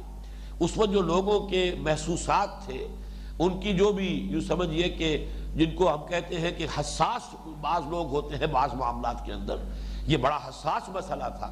بہت بڑا طوفان اٹھا دیا گیا۔ یہ کیسا دین ہے جس کا قبلہ ہی معین نہیں؟ پہلے یہ ادھر رخ کر کے نماز پڑھ رہے تھے، ادھر رخ کر کے نماز پڑھ رہے ہیں، ان کا کیا دین ہے؟ کس بات کا اعتبار کیا جائے محمد کی صلی اللہ علیہ وسلم؟ اور یہ وہ چیز تھی کہ جس سے مسلمان، ظاہر بات ہے کہ اوس الخزرج کے مسلمانوں کی حیثیت تو ابھی 9 مسلموں کی تھی، نئے نئے اسلام لائے ہیں، حضور ابھی یہاں تشریف لائے ہیں۔ ان میں یقیناً وہ لوگ بھی تھے کہ جن کے دلوں میں ایمان راسخ ہو چکا تھا، لیکن ان میں ایسے لوگ بھی تھے جن پر اس آیت مبارکہ کا اطلاق ہوگا کہ قالت الاعراب آمنا قل لم تؤمنوا ولکن قولوا اسلمنا۔ نئے نئے اسلام میں آئے ہیں، ابھی تربیت نہیں ہوئی، ذہن نہیں بنا، ابھی ان کے مزاج جو ہے پورے طور پر اس سانچے میں نہیں ڈھلے، ابھی کسی آزمائش کی بھٹی میں سے گزرے ہی نہیں۔ جبکہ وہ جو مکے سے آئے تھے مہاجرین، وہ تو کیسی کیسی آزمائشوں کی بھٹیوں میں سے گزر کر اور یہ کہ کندن بن کر نکل چکے تھے، زر خالص بن چکے تھے۔ لہذا یہ کہ یہاں بھی ایک انہوں نے فتنہ اٹھایا بہت بڑا، اور وہ فتنہ یہ تھا کہ جب تم مانتے ہو کہ تورات بھی اللہ کی کتاب ہے اور موسیٰ اللہ کے رسول تھے، تو پھر نئی شریعت کی ضرورت کیا ہے؟ جب وہ بھی ایکنالج کرتے ہو تم کہ اللہ کی کتاب تھی اور موسیٰ اللہ کے رسول تھے، تو یہ جو شرعی احکام تبدیل ہو رہے ہیں، یہ اس کے اندر جو تغیر و تبدل، اس کی ضرورت کیا ہے؟ کیا اللہ تعالیٰ کا علم ناقص تھا جب اس نے اس وقت وہ کتاب نازل کی تھی؟ کیا اللہ کو تجربے سے معلوم ہوتا ہے کہ مجھ سے غلطی ہو گئی، یہ چیز یوں نہیں ہونی چاہیے تو یوں ہونی چاہیے؟ اب اگر آپ اسے کہیں کہ واقعی اس میں یہ معاملہ ہے تو پھر اللہ تعالیٰ کی ذات کے اوپر طعن ہوتا ہے۔ اللہ تعالیٰ تو الحکیم ہے، اس کا علم جو ہے قدیم ہے، اس کی حکمت بالغہ ہے اور قدیمہ ہے، لہذا یہ اس کے شایع نشان نہیں۔ تو پھر سبب کیا ہے؟ کیوں مختلف احکام آ رہے ہیں؟ پھر یہ کہ خود قرآن مجید میں بھی ہو چکا تھا۔ آپ کو معلوم ہے کہ اگرچہ جو زیادہ جو تنسیخ کا معاملہ ہوا، ناسخ و منسوخ کا قرآن مجید کے احکام میں، وہ تو ابھی مدنی دور میں ہوگا، اس لیے کہ بلو پرنٹ جو ہے شریعت محمدی صلی اللہ علیہ وسلم کا ابتدائی خاکہ وہ سورہ بقرہ میں آیا ہے، پھر رفتہ رفتہ تدریجاً اس شریعت کی تکمیل ہوئی ہے سورہ مائدہ میں جا کر، اسی میں وہ آیت مبارکہ بھی ہے الیوم اکملت لکم دینکم واتممت علیکم نعمتی ورضیت لکم الاسلام دینا۔ لیکن یہ کہ خود مکی دور میں ایک بات ہو چکی تھی کہ ایک حکم شروع میں دیا گیا اس قدر شد و بد کے ساتھ، قم اللیل الا قلیلا نصفہ او انقص منہ قلیلا او زد علیہ ورتل القرآن ترتیلا۔ ذرا اس کا زور جو ہے وہ دیکھیے، اس میں جتنی شدت ہے، تاکید ہے، رات کو کھڑے رہا کرو اس کے سوائے تھوڑے سے حصے کے، اس میں یہ کہ آدھی رات، یا یہ کہ اس میں تھوڑا سا کم کر لو، یا آدھی رات سے زیادہ رکھو۔ اور اس کے بعد جو ہے وہ جو دوسرا رکوع ہے سورہ مزمل کا، ان ربک یعلم انک تقوم ادنی من ثلثی اللیل ونصفہ وثلثہ وطائفۃ من الذین معک۔ لیکن اس کے بعد آپ کو معلوم ہے یہ حکم منسوخ ہوا، اگرچہ وہ 2 مراحل میں جا کر منسوخ ہوا ہے، وہ ایک علیحدہ بحث ہے۔ سورہ مزمل کے درس میں اس کی تفصیل جو ہے ریکارڈ کرا چکا ہوں۔ عام طور پر سمجھا یہ جاتا ہے کہ دوسرا رکوع جو ہے وہ ایک ہی آیت ہے اور ایک ہی وقت میں نازل ہوئی ہے، لیکن حضرت عبداللہ ابن عباس رضی اللہ تعالی عنہما کا یہ قول جو ہے، وہ صاحب جلال الدین سیوطی جنہوں نے وہ بہت معرکۃ الآراء کتاب لکھی ہے، اس میں انہوں نے یہ قول نقل کر دیا ہے رحمہ اللہ کہ اصل میں یہ 2 حصوں میں مختلف اوقات میں یہ آیت نازل ہوئی۔ پہلے اس کی تنسیخ ہوئی، پھر دوسری مرتبہ تنسیخ ہوئی۔ یہی وجہ ہے کہ اس آیت کے بارے میں روایات مختلف ملتی ہیں۔ یہ بھی آتا ہے کہ یہ 11 مہینے بعد، 10 مہینے بعد یا 16 مہینے بعد یہ تنسیخ کا حکم نازل ہو گیا۔ واللہ یقدر اللیل والنہار علم ان لن تحصوہ فتاب علیکم فاقرؤوا ما تیسر من القرآن۔ ایک رائے یہ کہ نہیں، یہ حکم آیا 10 سال کے بعد، 10 سال تک اس حکم کے اوپر جو ہے صحابہ کرام کے لیے عمل کرنا جو ہے لازم رہا۔ یہاں تک ایک رائے یہ بھی ہے کہ یہ جو آیت ہے یہ نازل ہوئی ہے مدنی دور میں جا کر۔ تو یہ مختلف آراء پر میں بھی بہت عرصے تک بہت پریشان رہا کہ اب ان میں سے اتنا فصل ہے، کہاں 10 مہینے یا 12-11 مہینے یا 16 مہینے کی روایات، کہاں 10 سال، اور یا یہ کہ اس سے بھی آگے جا کر مدنی دور کی آیت ہے۔ لیکن یہ کہ اس کے بعد بات کھل گئی۔ حضرت عبداللہ ابن عباس رضی اللہ تعالیٰ عنہما، جنہیں حضور نے حبر الامہ قرار دیا ہے، انہوں نے بات واضح کر دی کہ پہلا حصہ اترا ہے وہ 10، 11 یا 12 یا 16 مہینے کے بعد۔ علم ان لن تحصوه فتاب علیکم فاقرؤوا ما تیسر من القرآن، یہ پہلا حصہ ہے۔ اور دوسرا حصہ جو کہ دوبارہ تکرار کے ساتھ آتا ہے، علم ان سیکون منکم مرضی وآخرون یضربون فی الارض یبتغون من فضل اللہ وآخرون یقاتلون فی سبیل اللہ فاقرؤوا ما تیسر منہ واقیموا الصلاۃ وآتوا الزکاۃ واقرضوا اللہ قرضا حسنا۔ آخر تک یہ دوسرا حصہ اس آیت کا جو ہے یہ تو بلکہ زیادہ قرین قیاس ہے کہ مدنی دور میں نازل ہوا ہو، اس لیے کہ لفظ قتال ہے اس میں۔ مکی کسی آیت کے اندر لفظ قتال کا آنا جو ہے وہ بالکل قرین قیاس نہیں ہے۔ تو 10 سال والی بات بھی تقریباً صحیح بن جاتی ہے، قریب پہنچ جاتی ہے، یا مدنی بھی ہو سکتا ہے۔ بہرحال یہ ناسخ و منسوخ کا معاملہ ہو چکا ہے مکی دور کے اندر۔ ان دونوں کو اب ذہن میں رکھیے کہ یہاں جو اعتراض جو انہوں نے سکھایا مسلمانوں کو، اور مسلمانوں کو اس میں ورغلایا اور مسلمانوں کو اس پر پریشان کر دیا، بہت سے ایسے صحابی تھے کہ جو تحویل قبلہ پر بہت پریشان ہو گئے تھے، جنہوں کے یہاں تک وسوسہ پیدا ہو گیا کہ یہ 16 مہینے کے دوران جو مسلمان فوت ہو گئے، اب ان کی نمازیں تو تھیں اسی قبلے کی طرف، اور اگر اصل قبلہ یہ تھا تو وہ نماز تو نہیں ہوئی، جب نماز نہیں ہوئی تو نماز ہی تو ایمان ہے، تو گویا کہ دنیا سے تو بغیر ایمان کے رخصت ہو گئے، اب ان کا کیا بنے گا؟ نہایت یوں سمجھیے کہ گہری تشویش۔ تو اس کا آپ دیکھیں گے جب ہم وہ رکوع پڑھیں گے 17واں 18واں رکوع، کہ مسلمانوں کے اس تشویش کا ازالہ کیا گیا ہے کہ نہیں، سخن شناس نہیں دل برا خطا ایجاز، بات کی حقیقت اور اس کی تہ تک پہنچنے کی کوشش کرو۔ ما کان اللہ لیضیع ایمانکم، اللہ تمہارے ایمان ضائع کرنے والا نہیں ہے۔ کیسے ممکن ہے؟ جب ادھر کا حکم تھا تو جنہوں نے اس کی پیروی کی انہوں نے صحیح کام کیا، اب ادھر کا حکم ہے، حکم دینے والا اللہ ہے۔ بہرحال اسی طرح کا فتنہ اٹھایا یہودیوں نے مسلمانوں کو پریشان کرنے کے لیے اور حضور پر اعتراض کے لیے، کہ جب یہ مانتے ہیں کہ موسیٰ اللہ کے رسول تھے، تورات اللہ کی کتاب تھی، اس میں جو احکام آئے کیوں بدلے جا رہے ہیں احکام؟ پھر وہی شریعت رہنی چاہیے، اللہ کی شریعت ہے۔ اللہ کا علم اس وقت بھی کامل تھا جب اس نے شریعت موسوی نازل کی ہے، کیوں اس میں ناسخ و منسوخ کا معاملہ ہو رہا ہے؟ اور نمبر 2 یہ کہ خود تمہارے ہاں کیا اللہ کو معلوم نہیں تھا پہلے سے کہ یہ رات بھر کھڑے رہنا اور 2/3 حصہ رات کا کھڑے رہنا اللہ کے علم میں نہیں تھا؟ اللہ کے علم میں تھا تو یہ حکم پہلے کیوں دیا اس نے؟ اور اگر اللہ تعالیٰ کے علم میں نہیں تھا اور تجربے سے اسے علم معلوم ہوا ہے، یہ تمام چیزیں اس کے علم میں آئی ہیں، پھر یہ تو اللہ کی شان نہیں ہے، اللہ کی صفت علم کی تو نفی ہو جائے گی۔ اس کا جواب اب یہاں دیا جا رہا ہے، ما ننسخ من آیت او ننسها نأت بخیر منها او مثلها، نہیں منسوخ کرتے ہم کوئی آیت۔ نسخ کے اگرچہ عربی زبان میں 3 معنی ہے۔ نسخ کے معنی لکھنا بھی ہے، نسخہ، فی نسختہا تورات کے بارے میں آیا ہے، تو یہ نسخ جو ہے، خط نسخ، یہ آپ کے ہاں اصطلاح جو ہے وہ اس کو کاتبوں کی ٹرمینالوجی میں استعمال ہوتا ہے، تو لکھنا بھی اس کے معنی ہے، تحویل بھی اس کے معنی، کسی شے کو کسی ایک جگہ سے دوسری جگہ منتقل کر دینا، اسی سے لفظ تناسخ نکلا ہے۔ آوا گون کا جو عقیدہ ہے ہندوؤں کا، تناسخ، کہ ارواح جو ہے منتقل ہوتی ہے، ایک آدمی جو مر گیا اس کی روح جو ہے اب کسی اور نوزائیدہ بچے کے جسم کے اندر اس کی روح آ جائے گی، تو یہ گویا کہ آوا گون تناسخ، نسخ کے وہ معنی کہ کوئی شے منتقل ہو رہی ہے، اور ایک نسخ کے معنی وہ ہے جس معنی میں یہ یہاں استعمال ہوا ہے، وہ ہے کسی شے کو منسوخ کر دینا، زائل کر دینا، ختم کر دینا۔ ما ننسخ من آیت، ہم نہیں منسوخ کرتے، زائل کرتے یا کسی کی آیت کے حکم کو معطل کرتے، او ننسہا، اس کی ایک شاذ ایک جو قرات ہے ننسہا بھی ہے، وہ نسی سے بنا ہے، لیکن جو مشہور قرات ہے جس پر کہ اکثر قراء کا اتفاق ہے وہ ننسہا، انسا، اور یہ نسیان سے بنا ہے، بھلا دینا، محو کر دینا۔ یعنی اب 2 چیزیں ہوئی، ایک تو یہ کہ سابقہ کسی کتاب میں کسی آیت کو تو برقرار رکھا لیکن اس کے حکم کو منسوخ کر دیا،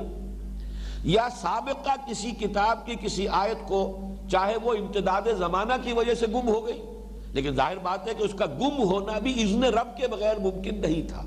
اگر وہ گم بھی ہوئی ہے تو اللہ تعالیٰ کے اذن سے ہوئی ہے، تو اس کو اللہ تعالیٰ اپنی طرف منسوب کر رہے ہیں او ننسہا، یا ہم نے اسے فراموش کرا دیا، ہم نے اسے بھلا دیا۔ ما ننسخ من آیت او ننسہا، نہیں منسوخ کی ہم نے کوئی آیت اور نہ ہی ہم نے اسے فراموش کروایا،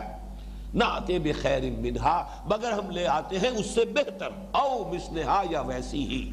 یعنی یہ ہمارا ایک قاعدہ ہے، یہ ہمارا ایک طریقہ رہا ہے۔ میں اس کے بارے میں بعد میں گفتگو کروں گا کہ سبب اس کا کیا ہے، لیکن یہاں پر اللہ تعالیٰ نے سبب تفصیل سے بیان نہیں کیا۔ یہ بالکل وہی انداز ہے کہ جب سود کی حرمت کا حکم آیا اور جب کچھ لوگوں نے کہا کہ انما البیع مثل الربا، تو اب اللہ تعالیٰ کی طرف سے جواب کا ایک انداز یہ ہو سکتا تھا کہ نہیں نہیں، بیع اور ہے، ربا اور ہے، ربا یہ ہے، بیع یہ ہے، ربا اور بیع میں یہ فرق ہے۔ اس کے بجائے جواب کیا دیا؟ وَأَحَلَّ اللَّهُ الْبَيْعَ وَحَرَّمَ الرِّبَا، اللہ نے بیع کو حلال کیا ہے، ربا کو حرام کیا ہے، بات ختم ہوئی۔ یعنی تمہیں اصل میں اس بات کا خوگر ہی نہیں بننا چاہیے، تمہیں یہ بری عادت ہی نہیں ڈالنی چاہیے کہ کوئی حکم سمجھ میں آئے تب اس کی ہم پیروی کریں گے، سمجھ میں آئے نہ آئے۔ اصل میں حکم کی پیروی ہے حاکم کو ماننے سے۔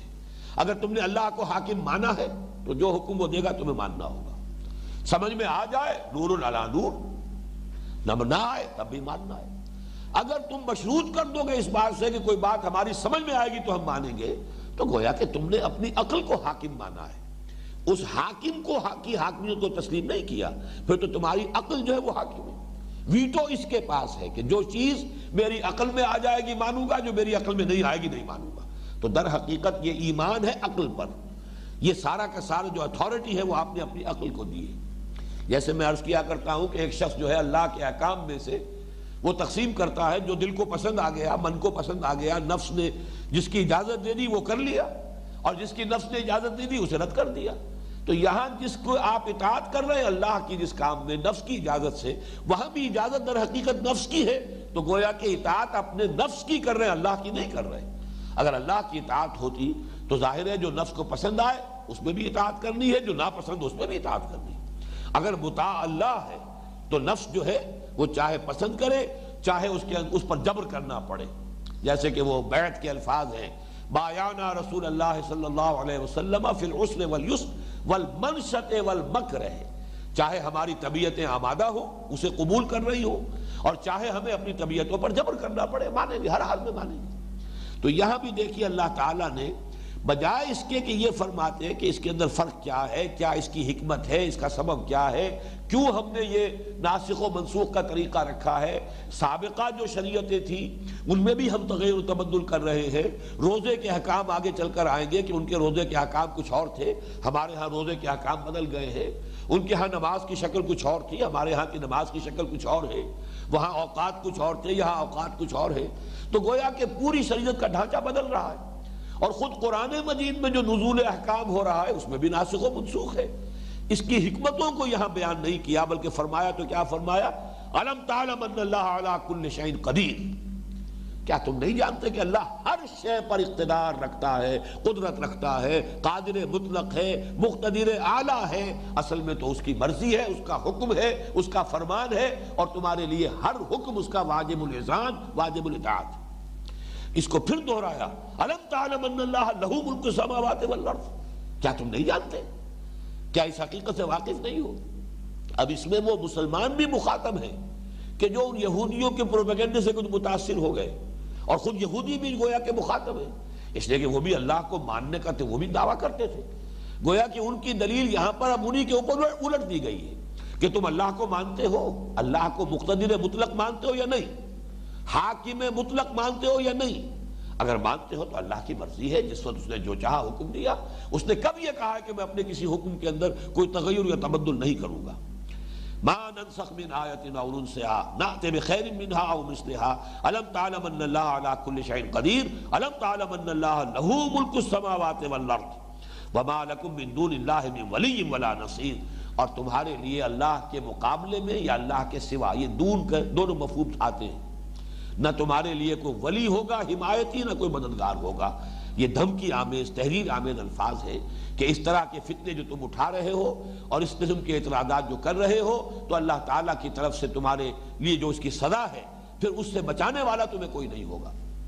البتہ اب میں یہاں چاہتا ہوں کہ اس بات کو سمجھ لیں کہ اس کا اصل مفہوم، اس کے اصل سبب کیا تھا۔ در حقیقت شریعت میں جو ارتقاء ہوا ہے، اس ارتقاء کا سبب ہے نوع انسانی کی ذہنی ارتقاء کا معاملہ۔ ایک بچہ ہے، وہ چوتھی جماعت کا طالب علم ہے، اس کی اپنی لیمیٹیشنز ہیں۔ آپ اس کے لیے تعلیق یا استاد کو پی ایچ ڈی لے آئیے، لیکن وہ پی ایچ ڈی جو ہے ظاہر بات ہے چوتھی جماعت کے بچے کو تو وہی کچھ سکھا سکے گا جو چوتھی جماعت کا بچہ سمجھ سکتا ہے۔ اس کی اپنی ذہن کی سطح کے مطابق تعلیم دے گا، چاہے اس کا اپنا لیول کتنا ہی اونچا ہے۔ اس حوالے سے اللہ تعالیٰ کا علم تو کامل ہے اور ہمیشہ سے، لیکن اللہ تعالیٰ نے شریعت کے اندر ارتقاء فرمایا ہے۔ اس لیے نہیں کہ اللہ کے علم میں ارتقاء ہوا، معاذ اللہ، اللہ کا علم تو قدیم ہے اور ہمیشہ سے کامل ہے، اس کی حکمت بھی کامل ہے ہمیشہ سے، لیکن نوع انسانی کا ذہنی ارتقاء ہوا ہے۔ اور اس کو چونکہ میں نے حال ہی میں جو 2 تقریریں کی تھی نبوت اور رسالت کے فرق کے ضمن میں، تو میں نے عرض کیا تھا کہ نبوت جو ہے میرے نزدیک اپنے نقطہ عروج کو پہنچی حضرت ابراہیم کی شخصیت میں، لیکن ابراہیم ایک شخص واحد ہے۔ ابھی نوع انسانی کو بحیثیت مجموعی اس ذہنی سطح پر آنے کے لیے ابھی 2000 برس درکار ہے۔ یہ بات جو ہے ایک فرد کا وہاں پہنچ جانا وہ بالکل دوسری بات ہے،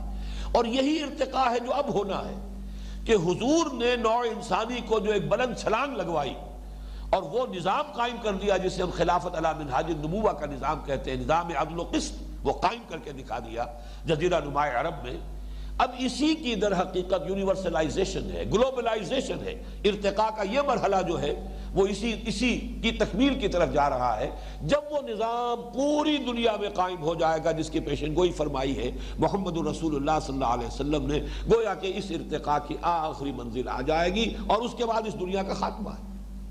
تو اس حوالے سے در حقیقت نوع انسانی کا ابھی جو شعوری بلوغ کا دور ہے وہ ابھی جاری تھا، اور اس کے لیے بہترین الفاظ جو ہیں وہ آپ کو بائبل میں ملیں گے، انجیل میں، حضرت مسیح علیہ السلام کے کلام میں بڑے پیارے الفاظ انہوں نے، یوں سمجھئے کہ جو آخری ملاقات ان کی تھی رفع سماوی سے قبل،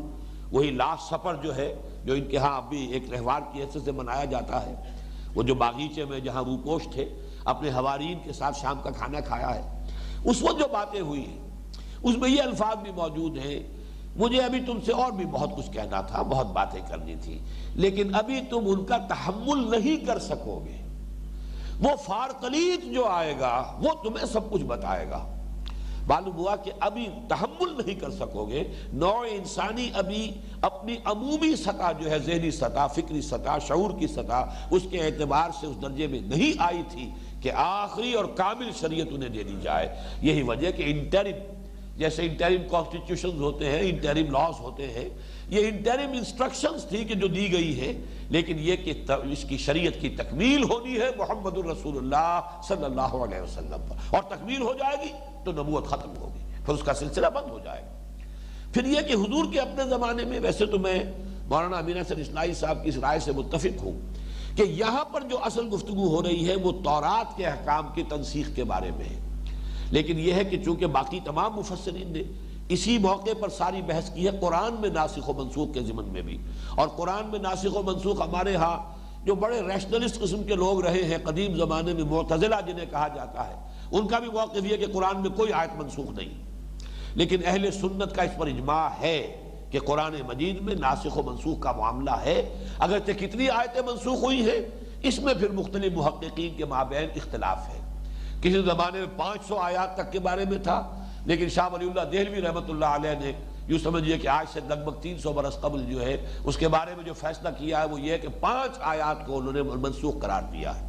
اس لیے کہ پہلے علماء نے ذرا سا کوئی جزوی فرق بھی کسی آیت کے کسی حکم میں آیا ہے تو اس کو بھی منسوخ آیات میں شمار کر لیا ہے، لیکن شاہ ولی اللہ دہلوی نے فرمایا کہ باقی سب کی تطبیق ہو جاتی ہے، صرف 5 آیات، لیکن یہ کہ اصولی طور پر ماننا پڑے گا کہ قرآن مجید میں ایسا ہوا ہے جس کی سب سے بڑی مثال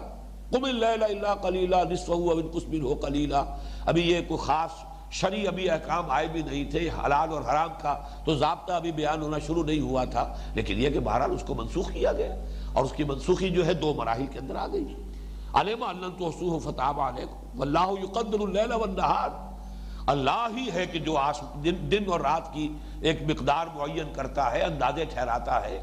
اس نے دن کام کے لیے بنایا ہے، رات آرام کے لیے بنائی ہے، اس نے انسانی جسم کے اندر جس طریقے سے بھی اس کا نظام بنایا ہے، اسے استراحت کی ضرورت ہے، اسے ریسٹ چاہیے، یہ اس کی لازمی ضرورت ہے، یہ اپنی جگہ پر اللہ کے علم میں ہے، لہذا اللہ جانتا ہے اور جانتا تھا علم ان توسوہ کہ تم اس کی پابندی نہیں کر سکتے، نہیں نبھا سکتے۔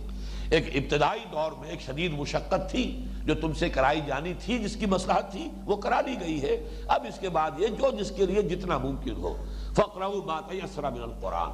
اور اس کے بعد اگلا مرحلہ جب آیا تو اب تو تمہیں جہاد کے لیے بھی جانا ہے، یقاتلون فی سبیل اللہ، اب اس کی مشقتیں ہیں۔ اسی طریقے سے کاروبار کے لیے سفر کرو گے، قافلے جا رہے ہیں کاروبار کے لیے، اب اس میں بھی کہا کیسے ممکن ہے کہ آدمی سفر کی حالت میں بھی یہ 2/3 رات جو ہے اس کے معمول کو نبھائے کہ وہ کھڑا رہے اللہ کے حضور میں۔ لہذا عَلِمَ أَن سَيَكُونُ مِنكُم مَرْضَىٰ، پہ بیمار ہوں گے، وَآخَرُونَ يَضْرِبُونَ فِي الْأَرْضِ يَبْتَغُونَ مِن فَضْلِ اللَّهِ وَآخَرُونَ يُقَاتِلُونَ فِي سَبِيلِ اللَّهِ فَاقْرَؤُوا مَا تَيَسَّرَ مِنْهُ، باقی جو کمی اس کی وجہ سے آئی وَأَقِيمُوا الصَّلَاةَ وَآتُوا الزَّكَاةَ وَأَقْرِضُوا اللَّهَ قَرْضًا حَسَنًا،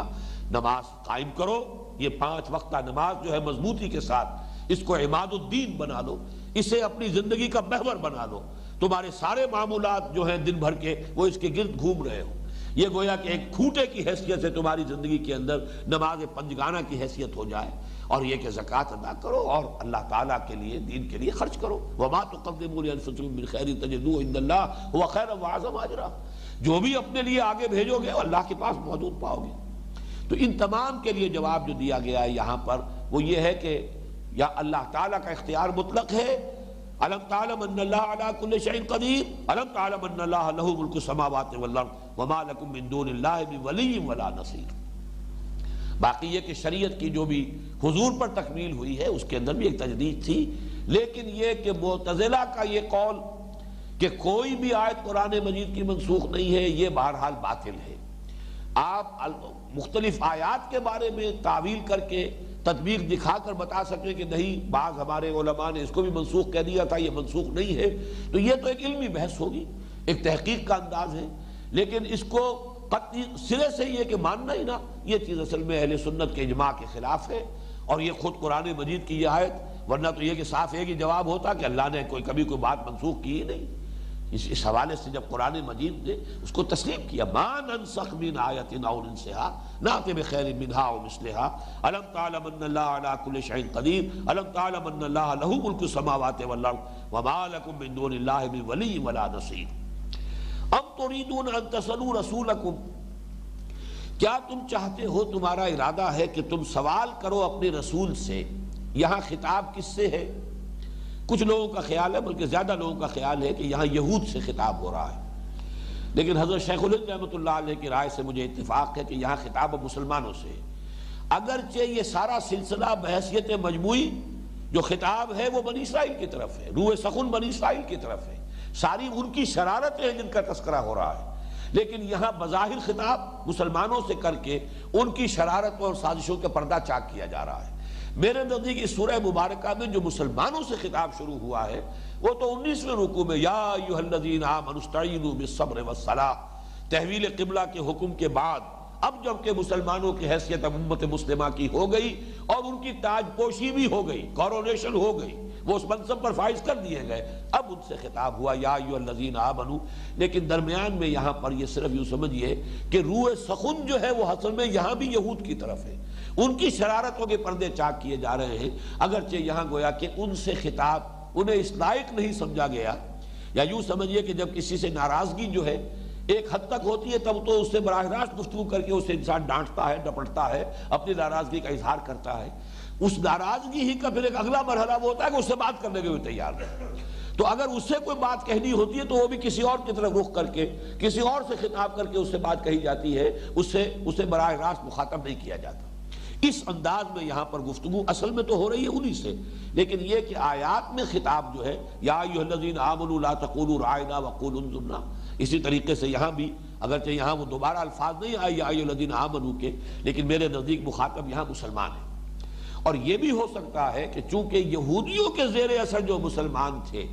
جن میں کسی درجے میں ابھی نفاق پروان چڑھ رہا تھا، چاہے وہ ابھی منافق اس کا اطلاق ان پر پورے طور پر نہ بھی ہو رہا ہو، لیکن یہ کہ وہ شکوک و شبہات اس کے بیج جو ہے وہ یہود ان کے اندر جو ہے ڈالتے چلے جا رہے ہیں، تو ان میں سے کسی نے وہ بات کی ہوگی جس کا کہ اب یہاں پر جواب دیا جا رہا ہے۔ ام تريدون ان تسألوا رسولكم كما سئل موسى من قبل، کیا تم چاہتے ہو کہ اپنے رسول سے بھی اسی طرح کی باتیں پوچھو یا اسی طرح کے مطالبے کرو؟ سوال جو ہے، سوال مطالبہ کرنے کے لیے بھی آتا ہے، سوال کوئی شے مانگنے کے لیے بھی آتا ہے، سوال پوچھنا علم حاصل کرنے کے لیے بھی آتا ہے، سوال کبھی استہزائیہ بھی ہوتا ہے، کبھی واقعتاً استفہام ہوتا ہے کہ آپ بات سمجھنا چاہتے ہیں، کبھی بظاہر استفہام ہے اصل میں استہزاء ہو رہا ہوتا ہے، تمسخر اڑانے کے لیے سوال کیا جاتا ہے، کبھی سوال کے انداز میں انکار کرنا، کسی شے کی نفی کرنا مقصود ہوتا ہے۔ تو یہاں پہ دو چیزیں ذہن میں رکھیے، ان تسألوا رسولکم، تم مطالبہ کرو اپنے رسول سے، کما سئل موسیٰ من قبل، جیسے کہ مطالبہ کیا گیا موسیٰ سے پہلے، یا تم پوچھو اپنے رسول سے جیسے کہ پوچھی گئی باتیں موسیٰ سے قبل۔ یہ دونوں باتیں اپنی جگہ پر صحیح ہوگی۔ مطالبے کے بارے میں تو ایک روایت یہ آئی ہے کہ یہودیوں نے یا ان کے زیر اثر کچھ منافقین نے حضور سے یہ مطالبہ کیا کہ یہ پورا قرآن ہمیں ایک دم دے دیجئے، اور اس کا تعلق اسی سے ہے۔ یہ کیا کہ آج ایک آیت آ گئی، کل آپ کہیں گے صاحب وہ آیت منسوخ ہو گئی، اب یہ آیت نازل ہو گئی، تو یہ تو معاملہ جو ہے ہماری سمجھ میں نہیں آتا، پورا قرآن ہمیں دے دیجئے، اس لیے کہ موسیٰ کو پوری تورات ایک دم دے دی گئی تھی، لہذا ہمیں بھی پورا قرآن جو ہے ایک ہی مرتبہ دے دیجئے۔ اب اس میں استہزاء کا انداز بھی ہے، انکار بھی ہے، اعتراض بھی ہے، بظاہر تو ایک بڑا معصومانہ سا مطالبہ ہے، حضور ہمیں تو پورا قرآن دے دیجئے۔ یہ تھوڑا تھوڑا قرآن آتا ہے، اس سے الجھنیں پیدا ہو جاتی ہیں، اس میں پھر یہ کہ پہلی کوئی بات جو ہے اس کو منسوخ کر دیا گیا، اب شیطان دیکھیے ہم پر حملہ آور ہوتا ہے، تو آپ ہمیں پورا قرآن ایک ہی دفعہ دے دیجئے۔ یہ کہنے کی انداز جو میں نے اختیار کیا ہے، اس لیے کہ وہ شرارتی عنصر جو ہوتا ہے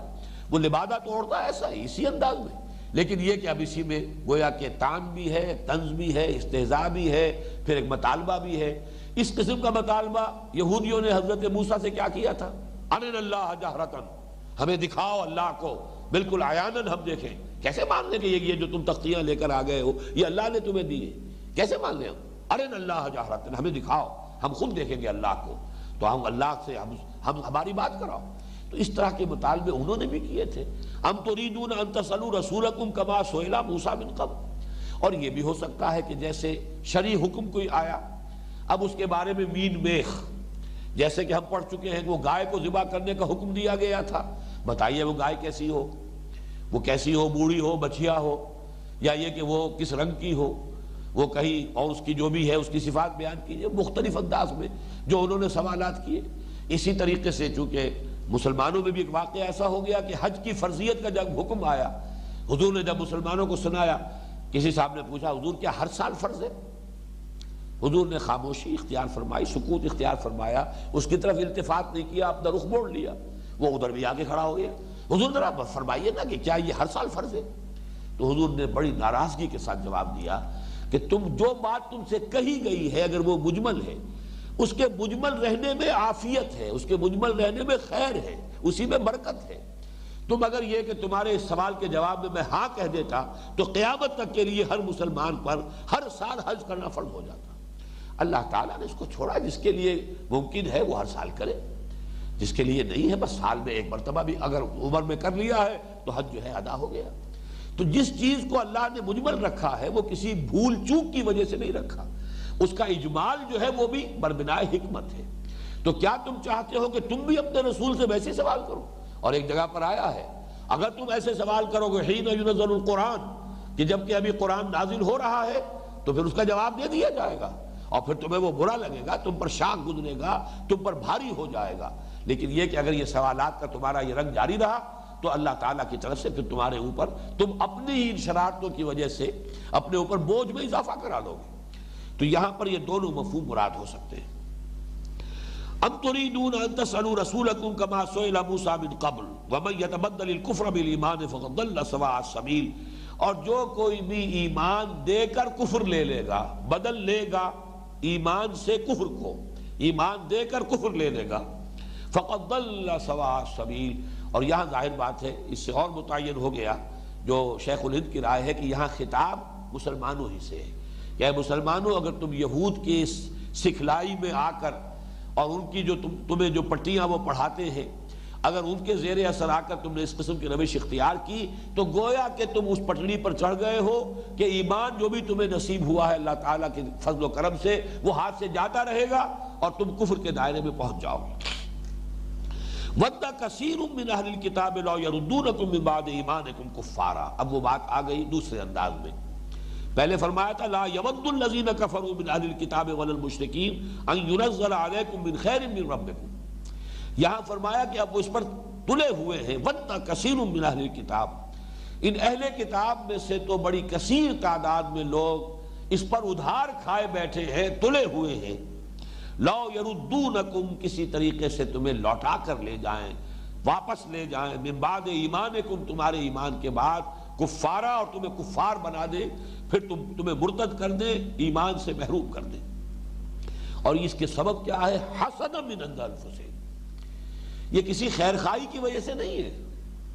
یہ ان کے اندر، ان کے نفوس کے اندر جو حسد کی آگ بھڑکی ہوئی ہے، یہ اس کے باعث، اس کی بنا پر، اس کے نتیجے میں کر رہے ہیں۔ من بعد ما تبین لهم الحق، اس کے بعد کہ حق ان پر واضح ہو چکا ہے، یہ حق کو پہچان چکے ہیں۔ آگے چل کر آ جائیں گے الفاظ، یعرفونہ کما یعرفون ابناءہم، یہ ایسے پہچانتے ہیں قرآن کو اور محمد کو صلی اللہ علیہ وسلم جیسے اپنے بیٹوں کو پہچانتے ہیں۔ لیکن یہ ہے کہ اب حسد کی وجہ سے، میں نے عرض کیا تھا، حسد میں اور رشک میں یہی فرق ہے۔ حسد یہ ہے کہ کسی کو خیر ملا اس سے سلب ہو جائے اور مجھے مل جائے، اور رشک یہ ہے کہ انہیں یہ خیر دیا اللہ نے، ہمیں بھی خیر عطا فرمائے، یہ رشک ہے۔ رشک جو ہے یہ محمود صفت ہے، اس سے آپ کے اندر ترقی ہوگی، آپ خیر کے راستے میں آگے بڑھیں گے، آپ خیر میں فاستبقوا الخیرات، نیکیوں میں، بھلائیوں میں ایک دوسرے سے دوڑ لگاؤ، ایک دوسرے سے آگے نکلنے کی کوشش کرو۔ اور حسد جو ہے یہ در حقیقت تمام نیکیوں کو جس طرح آگ جلا کر راکھ کر دیتی ہے، انسان کے اعلیٰ سے اعلیٰ مراتب جو اس نے پہلے حاصل کیے ہوں، علم کے ہو چاہے عمل کے ہو، یہ حسد کی آگ ان سب کو جلا کر بھسم کر دیتی ہے۔ تو فرمایا حسد من عند انفسہم من بعد ما تبین لهم الحق فاعفوا واصفحوا، ان دو الفاظ پر ذرا پوری توجہ کیجئے۔ تو اے مسلمانوں، ابھی ذرا درگزر سے کام لو، چشم پوشی سے کام لو۔ یہ کیوں کہا جا رہا ہے؟ یہ بڑی حکمت ہے، نوٹ کیجئے اس کو۔ در حقیقت حکمت نبویہ علی صاحب الصلاۃ والسلام، جس کے نتیجے میں کہ حضور نے مدینے آتے ہی یہود کے ساتھ معاہدے کیے، آپ نے جو سٹیٹس کو برقرار رکھنا چاہا، بلکہ اسی میں شامل کرتا ہوں اس لیے کہ دونوں امکانات موجود ہیں کہ حضور نے 16 مہینے جو بیت المقدس کی طرف رخ کر کے نماز پڑھی ہے، یہ بھی ممکن ہے کہ یہ وحی خفی ہو، اللہ کی طرف سے حکم آیا ہو، اگرچہ قرآن مجید میں نہیں ہے، وحی جلی تو نہیں ہے، کہیں وہ آیت موجود نہیں، لفظ موجود نہیں ہے۔ اور یہ بھی ہو سکتا ہے یہ حضور کا اپنا اجتہاد ہو، اور وہ اجتہاد تقریر ہے اللہ کی طرف سے، اللہ نے اس پر حضور کو برقرار رکھا۔ جیسے حدیث آپ کو معلوم ہے 3 چیزوں کا نام ہے، حضور کا قول، حضور کا عمل، حضور کی تقریر۔ قول ہے، آپ نے فرمایا یہ کرو، یہ نہ کرو، ایسا ہے، فلاں چیز یوں ہے، یہ آپ کا قول ہے، یہ بھی حدیث ہے۔ آپ کا فعل ہے، حضور یہ کرتے تھے، اس میں آپ کا قول کوئی شامل نہیں ہے، کوئی صحابی بیان کر رہے ہیں حضور ایسا کرتے تھے، یہ فعل ہے حضور کا، یہ بھی حدیث ہے۔ اور تیسری چیز یہ ہے کہ حضور کے سامنے کام کیا گیا اور حضور نے روکا نہیں، برقرار رکھا۔ اس میں بھی گویا کہ اللہ تعالیٰ کی طرف سے یا رسول کی طرف سے سینکشن ہو گئی کہ حضور کے سامنے کام کیا گیا، اگر غلط ہوتا تو حضور روک دیتے، حضور نے نہیں روکا تو امپلائڈ سینکشن ہے اس میں، یہ بھی گویا کہ شریعت کے اندر اس کے لیے جواز کے لیے دلیل بن جائے گی۔ تو نبی کا قول، نبی کا فعل، نبی کی تقریر، یہ حدیث ہے، اس کو بلکہ خبر کہتے ہیں۔ حدیث کا دوسرا حصہ اثر ہے، صحابی کا قول، صحابی کا عمل، صحابی کی تقریر، یہ اثر ہے۔ اخبار اور آثار کو جمع کیجئے، یہ حدیث ہے۔ یہاں میں عرض کر رہا ہوں یہی تقریر اللہ کی، وہی معنی کہ اگر حضور کے کسی اجتہاد پر اللہ تعالیٰ نے روکا ٹوکا نہیں،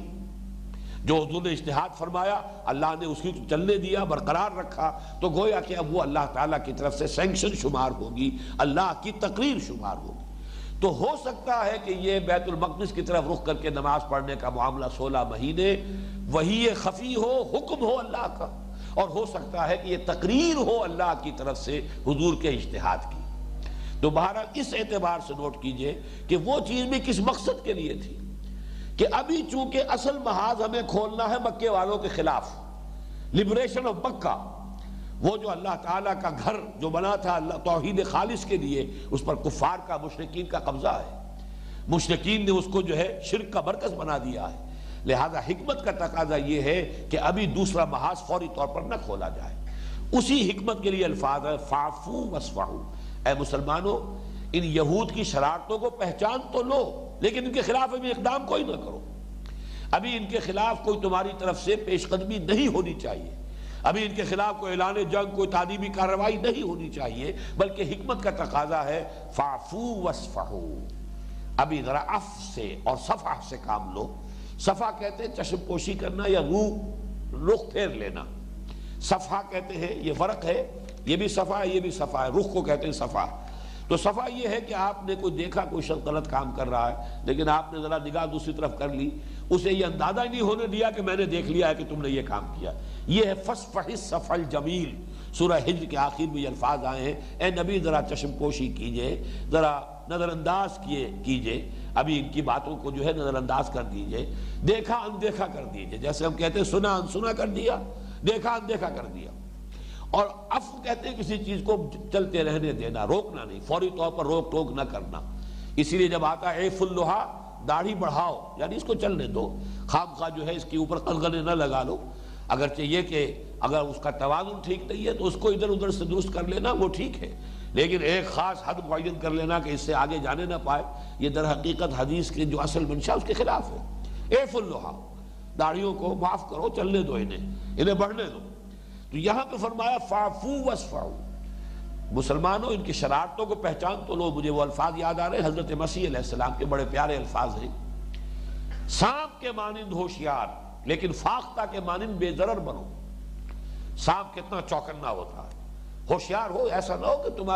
تمہیں کوئی بیوقوف سمجھ کر اور تمہارے ساتھ کھیل جائے اور تم جو ہے اس کی طرف اس کی چال سمجھو ہی نہ، تمہیں فہم پورا ہونا چاہیے، سمجھ پوری ہونی چاہیے، سانپ کے مانند ہوشیار بنو، لیکن سانپ کے مانند مضر نہ بنو، ڈسو نہیں لوگوں کو، فاختہ کے مانند بے ضرر بنو، تمہاری اندر دو وصف جمع ہو جانے چاہیے۔ تو یہاں پر بھی یہ ہے کہ ان کی یہ ساری شرارتیں پہچان لو تاکہ تم بچ سکو، لیکن یہ کہ ابھی ان کے خلاف اقدام کا مرحلہ نہیں آیا ہے۔ یہ حکمت خداوندی اور حکمت نبویہ دونوں اس پر گویا کہ یہاں پر متفق ہیں کہ ابھی ان کے معاملے کے اندر جو ہے ڈھیل دو، فاعفو واصفحوا حتی یاتی اللہ بامرہ۔ تو میثاق مدینہ پر بھی چونکہ ان دنوں میں نے گفتگو کی ہے اپنے خطبات جمعہ میں، چونکہ اس کو جو ہے مستقل بات بنا کر پیش کیا جا رہا ہے، اور کمال تو یہ کہ کلنٹن صاحب نے بھی اس کا حوالہ دیا، میثاق مدینہ کا حوالہ صدر کلنٹن انہوں نے دیا ہے، جبکہ یہ اردن اور اسرائیل کی جو اب صلح ہوئی ہے اور جو بھی مصالحت ہوئی ہے اس موقع پر جو تقریب ہوئی ہے اور چل کر آئے ہیں امریکہ سے صدر امریکہ، تو وہاں تقریر میں انہوں نے ایک تو یہ حوالہ دیا کہ بہرحال جو عرب ہیں وہ اسماعیل کی اولاد ہیں اور یہ یہودی جو ہیں یہ اسحاق کی اولاد ہیں، دونوں بھائی تھے، اسحاق اور اسماعیل کی اولاد کو آپس میں لڑنا نہیں چاہیے، تاریخی دلیل۔ اور دوسری تاریخی دلیل حضور کی سیرت سے کہ میثاق مدینہ بھی تو ہوا تھا، یہود کے ساتھ معاہدہ ہوا تھا، گویا کہ آج وہی کچھ ہو رہا ہے، حالانکہ وہاں مسئلہ یہ تھا حضور صلی اللہ علیہ وسلم کی حیثیت غالب فریق کی تھی، یہود کی مغلوب فریق کی حیثیت تھی۔ یہاں معاملہ یہ کہ اسرائیل غالب کی حیثیت سے ہے اور تمام عرب ممالک مغلوب کے درجے میں آ چکے ہیں، زمین و آسمان کا فرق واقع ہو چکا ہے۔ بہرحال دوسری بات جو زیادہ اہم ہے وہ یہ ہے، اس آیت کے حوالے سے بھی پہچان لیجئے کہ یہ وقتی حکم ہے، فاعفو واصفحوا حتی یاتی اللہ بامرہ، یہاں تک کہ اللہ تعالیٰ اپنا فیصلہ لے آئے، اپنا امر لے آئے، اس کی حکمت بالغہ اپنی آخری شکل میں ظاہر ہو جائے، اس کا جو شریعت کا حکم ہے وہ آخری اور تکمیلی صورت میں نازل ہو جائے، اس وقت تک فاعفو واصفحوا، ان کے ساتھ درگزر کا معاملہ کرو۔ اور وہ امر ہی کیا ہے؟ وہ جیسا کہ میں عرض کر چکا ہوں اپنے خطبہ جمعہ میں ابھی حال ہی میں، وہ سورہ توبہ کی آیت نمبر 29 ہے، قاتلوا الذین لا یؤمنون باللہ ولا بالیوم الآخر ولا يحرمون ما حرم اللہ ورسولہ ولا يدینون دین الحق من الذین اوتوا الکتاب حتی یعطوا الجزیۃ عن ید وہم صاغرون۔ آخری حکم یہ ہے، اعلان جنگ ہے مستقل ابد الآباد تک کے لیے، باطل میں اور حق میں کوئی ایگزسٹنس کا کوئی سوال نہیں، باطل دوئی پسند ہے حق لا شریک ہے، شرکت میں آنا ہے حق و باطل نہ کر قبول، لیکن یہ کہ ایک درمیانی حکمت عملی کے طور پر، وقتی طور پر جو بھی حکمت عملی کا تقاضا تھا، اس میں فرمایا فَاصْفَحُوا وَاعْفُوا وَاصْفَحُوا حَتَّىٰ يَأْتِيَ اللَّهُ بِأَمْرِهِ، اور آخری امر وہی ہے جو میں نے آپ کو سورہ توبہ کی آیت نمبر 29 کے حوالے سے سنا دیا کہ یہ جو اہل کتاب میں سے نہ یہ حقیقتاً اللہ پر ایمان رکھتے ہیں، نہ یوم آخر پر چاہے دعویٰ ان کا ہے، نہ یہ دین حق کی پیروی کرنے کو تیار ہے، نہ اللہ اور اس کے رسول نے جن چیزوں کو حرام قرار دیا ہے اس کی حرمت کو ماننے کے لیے تیار ہے۔ لہذا ان سے جنگ جاری رکھو یہاں تک کہ چھوٹے ہو کر رہیں اور ہاتھ سے جزیہ پیش کریں، حتیٰ یؤتوا الجزیۃ عن ید وہم صاغرون۔ اسی پر پوری دور خلافت راشدہ کے اندر اسی پر مسلمانوں کا عمل رہا۔ جو فوج جہاں گئی 3 باتیں کہی گئی، یا تو مسلمان ہو جاؤ، اسلام لے آؤ، ہمارے بالکل برابر کا سٹیٹس تمہارا ہوگا، تمہاری جانیں، مال، تمہاری املاک، تمہاری عزت آبرو سب محفوظ اور برابر کا سٹیٹس۔ اور یہ نہیں تو پھر یہ کہ تابع ہو جاؤ، اسلامی ریاست کی بالادستی قبول کرو، اللہ کے دین کی بالادستی کو تسلیم کرو اور اس کے تحت رہو، یا یہودی رہو، مجوسی رہو، جو چاہو رہو، انفرادی طور پر مذہب تبدیل کرنے پر مجبور نہیں کیا جائے گا، جزیہ دو اور چھوٹے بن کر رہو۔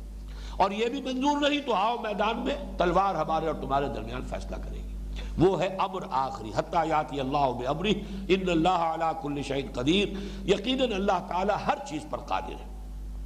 وَأَقِیمُوا الصَّلَاةَ وَآتُوا الزَّکَاةَ وَمَا تُقَدِّمُوا لِأَنفُسِکُم۔ اس درمیانی عرصے میں جو بھی ان کی شرارتیں ہیں وہ ہیں،